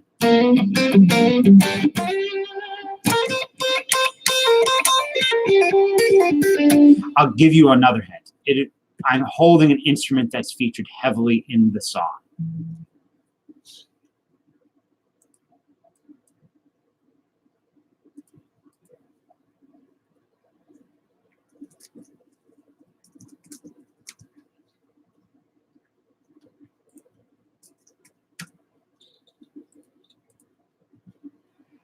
Nope, not NWO. You're out. Heavy Metal Van Hammer. Huh?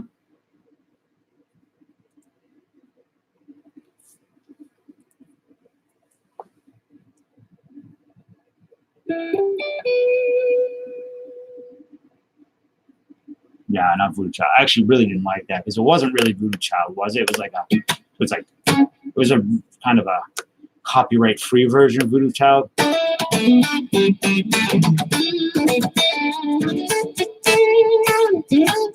But yeah, not Voodoo Child. I played a little bit of it.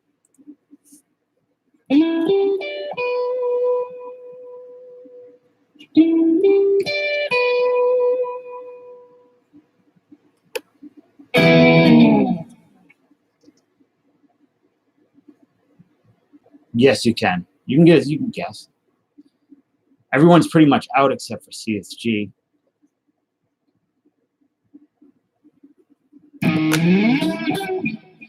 Justin, we're guessing what my favorite wrestling theme song was, and the winner gets a pack of Teenage Mutant Ninja Turtles cards, free of charge. It even comes with a lovely April O'Neil sticker, which is right here. What a pretty thing. Not Steiner Brothers. Nope. I'm playing it.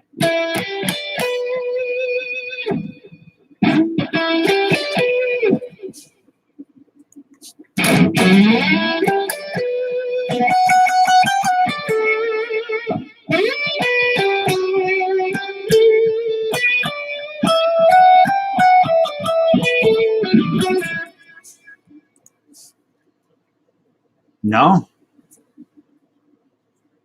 Yeah, I got this. So, Justin, it does sound a little bit like Summer Breeze. This was sent to me. AIAB Card Break sent me my break stuff, which is here. Nothing great. But he sent me a pack of Teenage Mutant Ninja Turtle cards, and he sent a Terminator 2 cards, and he also sent me this Jack Eugene Jensen or Jack Jensen card. This is pretty cool. Wait a minute, Taco Meat. I think Taco Meat's got it.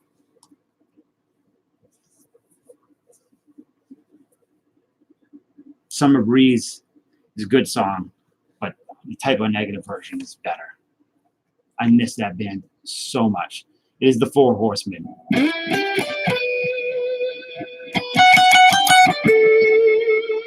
It sounds so epic and big. At the beginning of the horses galloping. It's just a cool thing.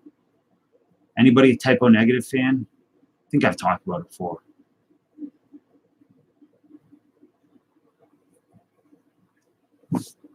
Hey, buddy.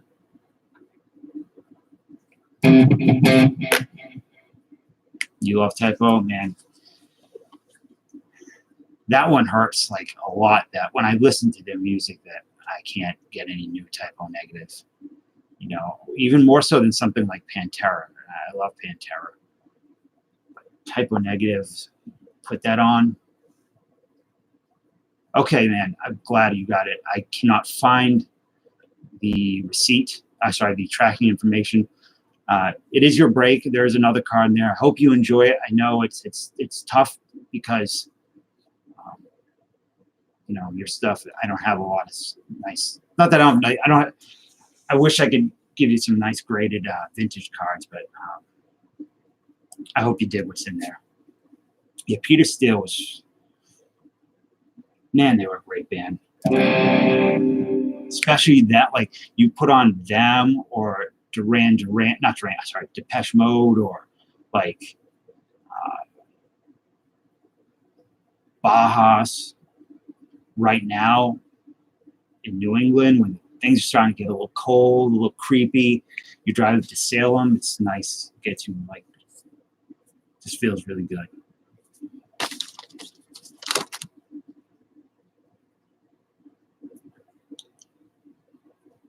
Does anybody remember these cards? IPC Red Sox, mostly.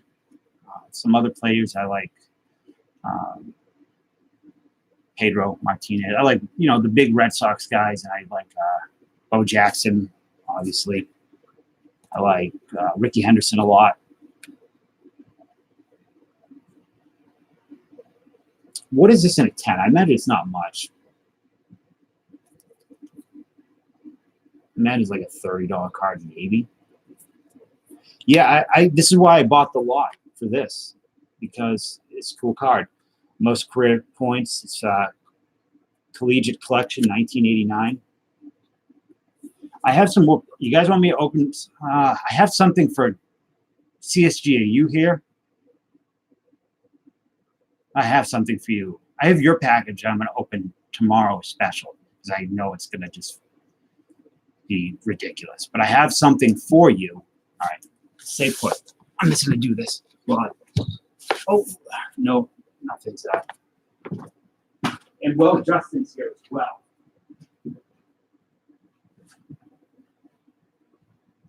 Don't worry.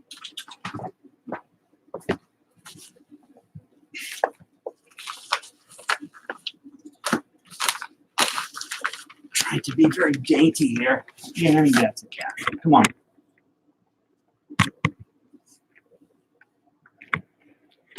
Come on, buddy. I'm sure it's ridiculously fun. So there's some graded cards in here, which is usually not something. This is from the very generous, the very awesome and fun Dan from Hard Art Cards. I love Dan's channel. I think he's a great guy. One of the most level-headed dudes that I've come across. So I got some graded stuff here.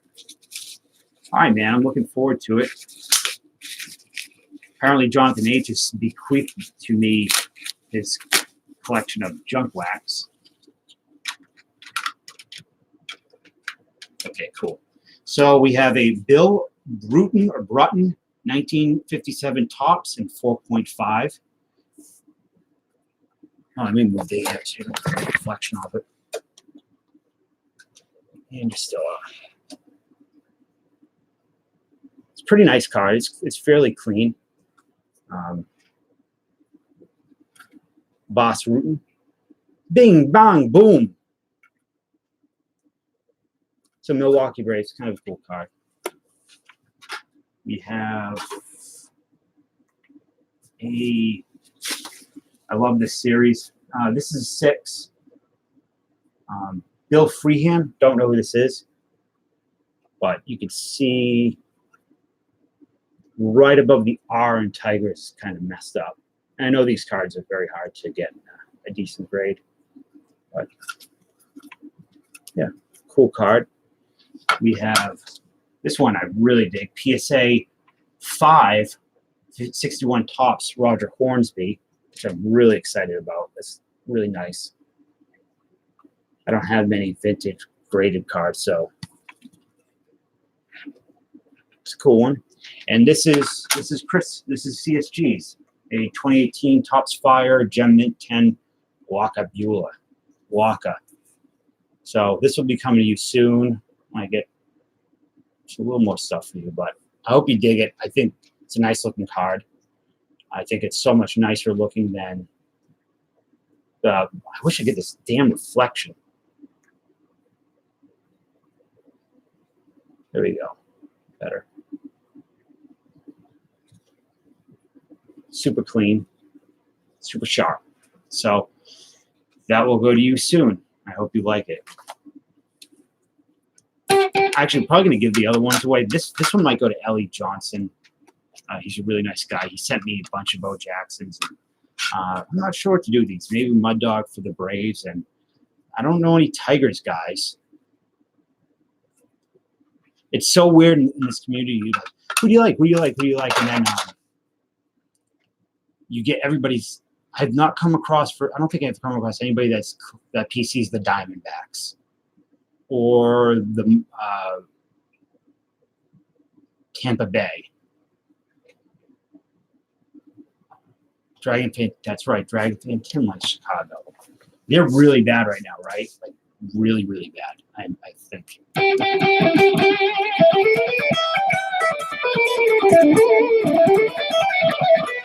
No, the Padres. I mean, Tatis Jr. Right? Like Padres pretty hot. Tampa's won. Yeah, but I've not come across anybody that's their team. The team seems to be pretty everyone's got my face on there. Kevin's card collecting. I don't know anybody that collects the Diamondbacks.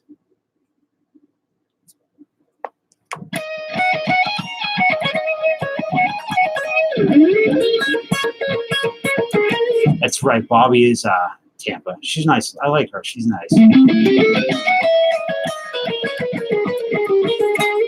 Her and Sugar Phantom's really nice too. She's got really good taste in horror movies.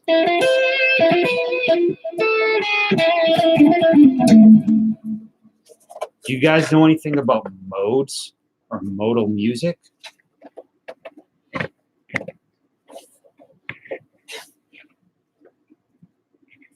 What a mode is, or how they sound, or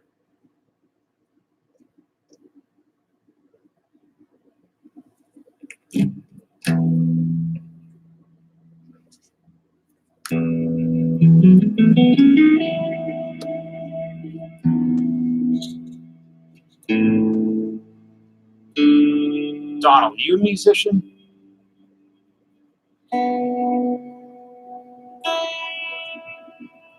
I know Shy plays the bass and a little bit of that skin flute. I asked if you were a musician. I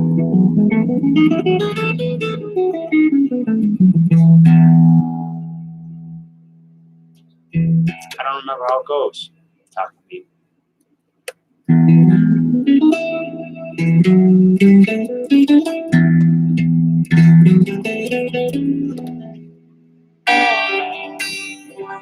Absolutely, yeah, go for it. So I take it nobody's into modes or anything.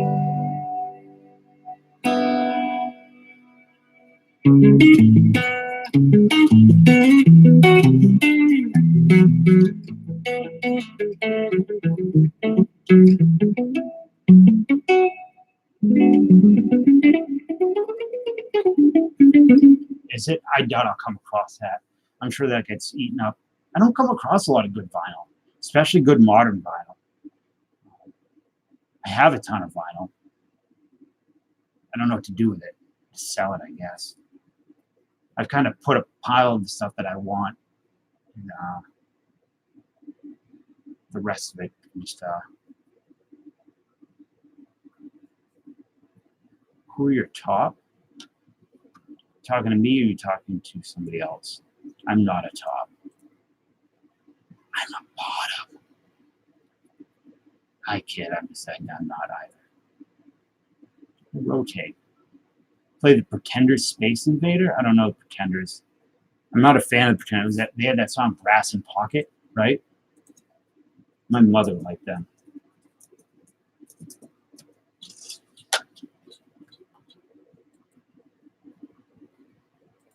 Let's see.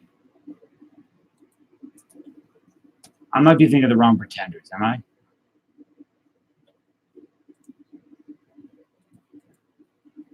Hey, so cards and coins, Joss, what kind of coins do you like? I used to sell coins.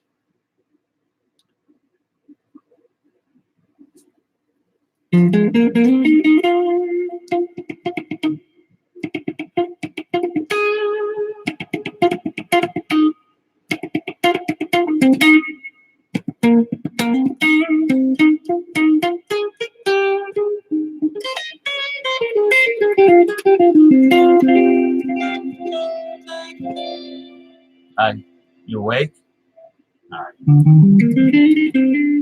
Do you sell peace dollars? You're into silver and copper? You into any old copper, like colonial, or just modern?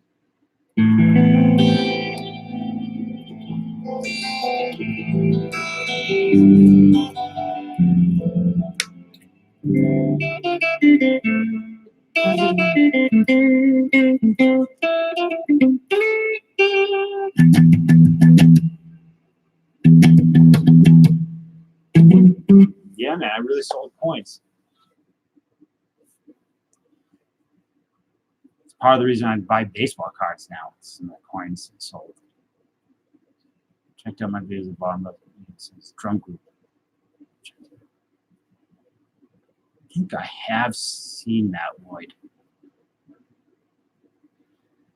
I like the colonials, like really old 18th century stuff is what I like. I don't really like, I didn't like the only thing, like, wasn't a bullion, colored coin, stuff like that. But yeah, I really dig, I used to dig coins. It's tough, it's tough.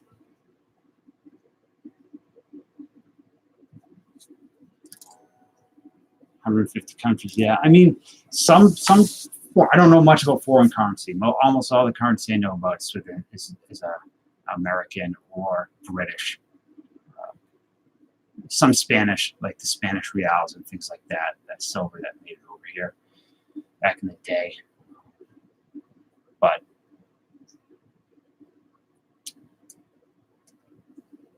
we have, it was weird, in our town, we had a tiny little coin shop for years. It's this little dude, not this little dude, this old dude in this little shop. And he passed away and his son took over, and all of a sudden the place became like the largest or second largest gold depository in the country for the government. It's insane.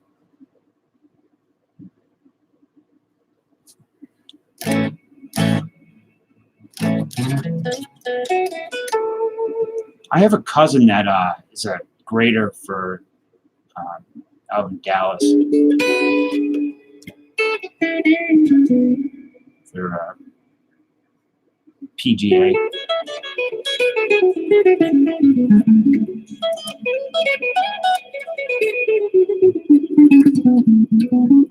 Yeah, the 17. I mean, a lot of the stuff from the 1700s doesn't have a lot of value.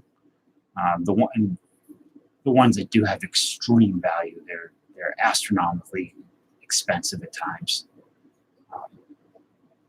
It depends. It depends on, you know, there's a coin, if you ever look it up, I think I mentioned it in a video before, called the Gloucester token. I'll show you what it looks like. It's probably my favorite coin. And Gloucester courthouse token. It's from 1714. And there's an interesting story with these two coins. I think there are only two known. And that's what it looks like. It's got kind of a pentagram and then the Gloucester courthouse. Back in the 80s, there was an auction where these coins were coming up. And it was in Detroit. And there was a race riot that day. So everybody that was going to the auction assumed that the auction was canceled, but it wasn't. So some guy went in there and he got those two coins for like $3,000 or something like that. And it's a insane price, even back that what he got. So, moral of the story, if there's a race riot, go to your local auction.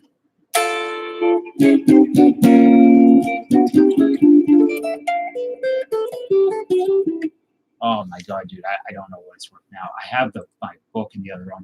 It's not at. Maybe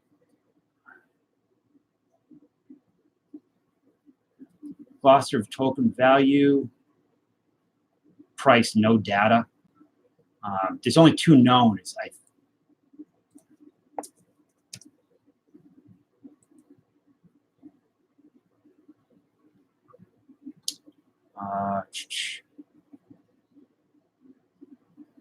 Combine the two coins, blah, blah, blah. I don't think there's a value. I don't think there's a book value. I don't even know. If I remember correctly, the guy, Mike Wearsberg, who's was the colonial coin guy I deal with, used to, he told me that no one even knows where the two, there's only two of them, that those two are not lost, but they don't know who the owner is. I don't know what that star is. It's not the Star of David, because we're talking colonial America.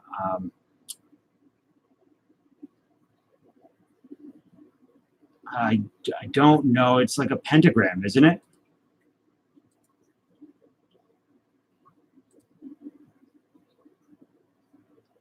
I'm looking. I don't think it's Star of David.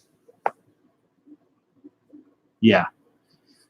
I saw that coin that there was only one of it. There's lots of coins out there. Lots of the colonial stuff. There's only like 1 or 2 or 5 or 10. It is a beautiful coin. I like Condor tokens a lot too. The imagery is very dark imagery. I'd love to own some at some point. Let's see if I find a Condor token right here. Like they had demons and stuff on them.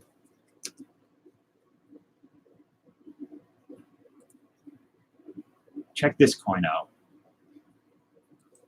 You guys know who Thomas Paine is?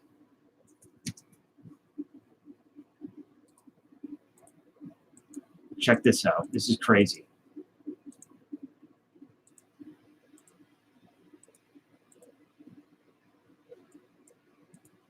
This is a coin that came out, that was a token. Thomas Paine was one of the kind of early American brains. They don't put him with the founding fathers, I don't think, but he is a founding father essentially. Look at that coin, that token that's put out, End of Pain, and has him hanging on a thing. That's because he was an abolitionist. And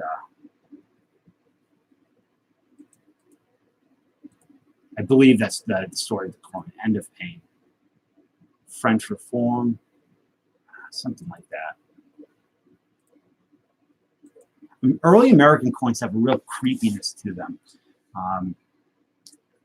Not far from where I lived, so there were lots of counterfeiters, and they were counterfeiting. They were counterfeiters' dens, and they would literally be like underground tunnels and caves out in the woods of colonial New England. These dudes counterfeiting British currency, and a lot of the British currency, like a lot of the stuff I found metal detecting, is not real. It's of the time, but it's counterfeit of the time, and you can tell by the way it rings up. It doesn't ring up like copper usually would. But there was a very notorious counterfeiter or counterfeiters, and they were up in Boston somewhere, and they would put on demon masks. And they would go into their holes, like they had dug into the side of this hill at night. And if anybody came, they would come out of the woods dressed like colonial demons and scare them away. So these legends started to form about these demonic creatures that lived out in these woods, but it's really just this counterfeiter's den with these guys in these kind of primitive colonial masks. Actually, you asked about a Mo Vaughn token. I believe it's right. Ask and you shall receive. Sorry, bud. How much would this Rick Sutcliffe get on the street? How many burgers could I buy with this Rick Sutcliffe? And I got a Dwight Gooden. That's worth about $40 in the right alley. I got a Bow coin. And I got a George Bell, but then we got the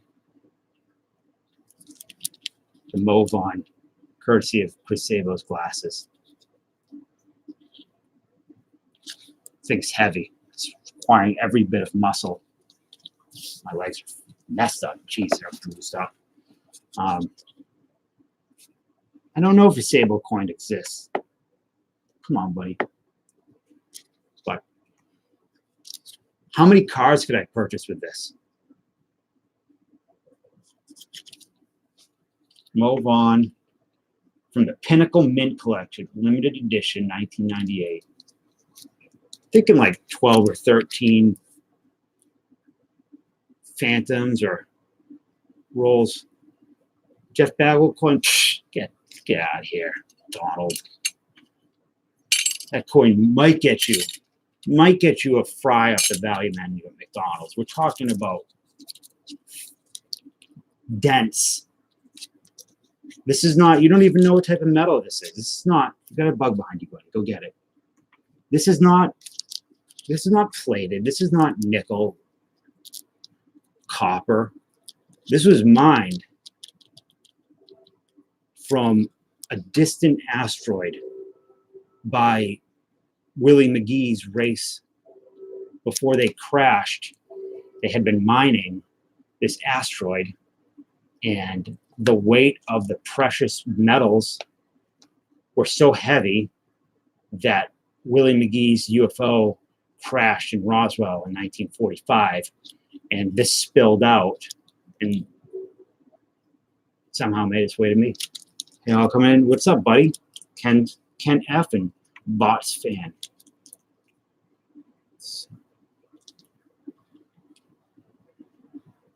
I have a good Willie McGee story, but I'll tell another time. I have a good Barry Larkin story. He was my sister. You guys are element 115. That's right. I'll tell you that there's going to be an element 116, 117, and 118. Hope I don't get killed tonight, but I'm just going to say that they're going to, that it exists. When I was, you guys ever heard of Lion Country Safari in Florida?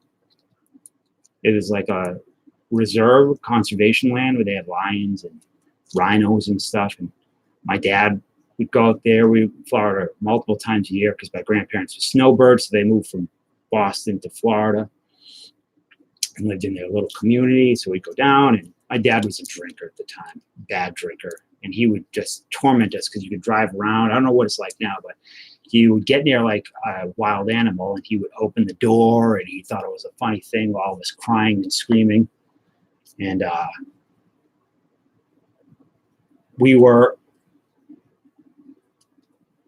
was with my dad, and my sister was with my mother, and they accidentally switched she was a baby, very small, and they switched the milk of my mother's milk with llama milk that she was feeding. So my sister was drinking the llama's milk, and the llama was drinking my mother's milk.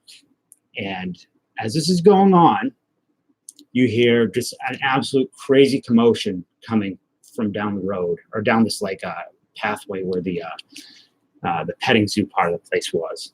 And you see this golf cart flying down, and there's a pack of tigers, or sorry, they were lions chasing this golf cart, and it's heading right towards my mother and my sister. The guy driving it, he's got this big, oversized styrofoam, like those styrofoam fingers, but it's like a styrofoam hat. Have you ever seen I'm Gonna Get You Sucker with the little small people in it, and they had those giant hats? It's like that, like 6 times the size of your body. Or like it was a Naked Gun that size. So it's a dude driving that thing. He's just flying down, and he hits my mother and my sister. And all the llama milk goes all over my mother and my sister's face, and she's crying on the ground. And he looks at my sister dead in the eyes as she's weeping like a 2-year-old. And he says, "These lions." And then he sneezes and just drives off with the lions chasing. So I run over, and I'm like, what's going on? What happened to Suzanne? What happened to my sister? She's like, this giant hat ran us over, and we're covered in llama milk. And his hat said, "Not Eric Davis" on it. And they knew this was Barry Larkin, that son of a bitch. I knew it was him. And that's what happened at Lion Country Safari when my sister was run over by Barry Larkin with a giant hat on. And with that, I'm going to end this stream before I jump out of the window that's closest to me. That I just told that stupid friggin' story. And it's crazy because it's all true. He's a maniac. So you ever see a man walking down the street and this guy hat on says, "Not Eric Davis," you stay away from him because he's sneezy and he's bad behind the wheel. He will run you down. He will run your children down. He's a Hall of Famer, but he's a son of a bitch. beware of Barry Lockett. That's all I can say. So thank you guys for hanging out. It's 4 a.m. and I need to eat. It was really fun. Thank you guys. Thank you, Donald. And you did. You picked a bad day to quit sniffing glue. Good night, everybody.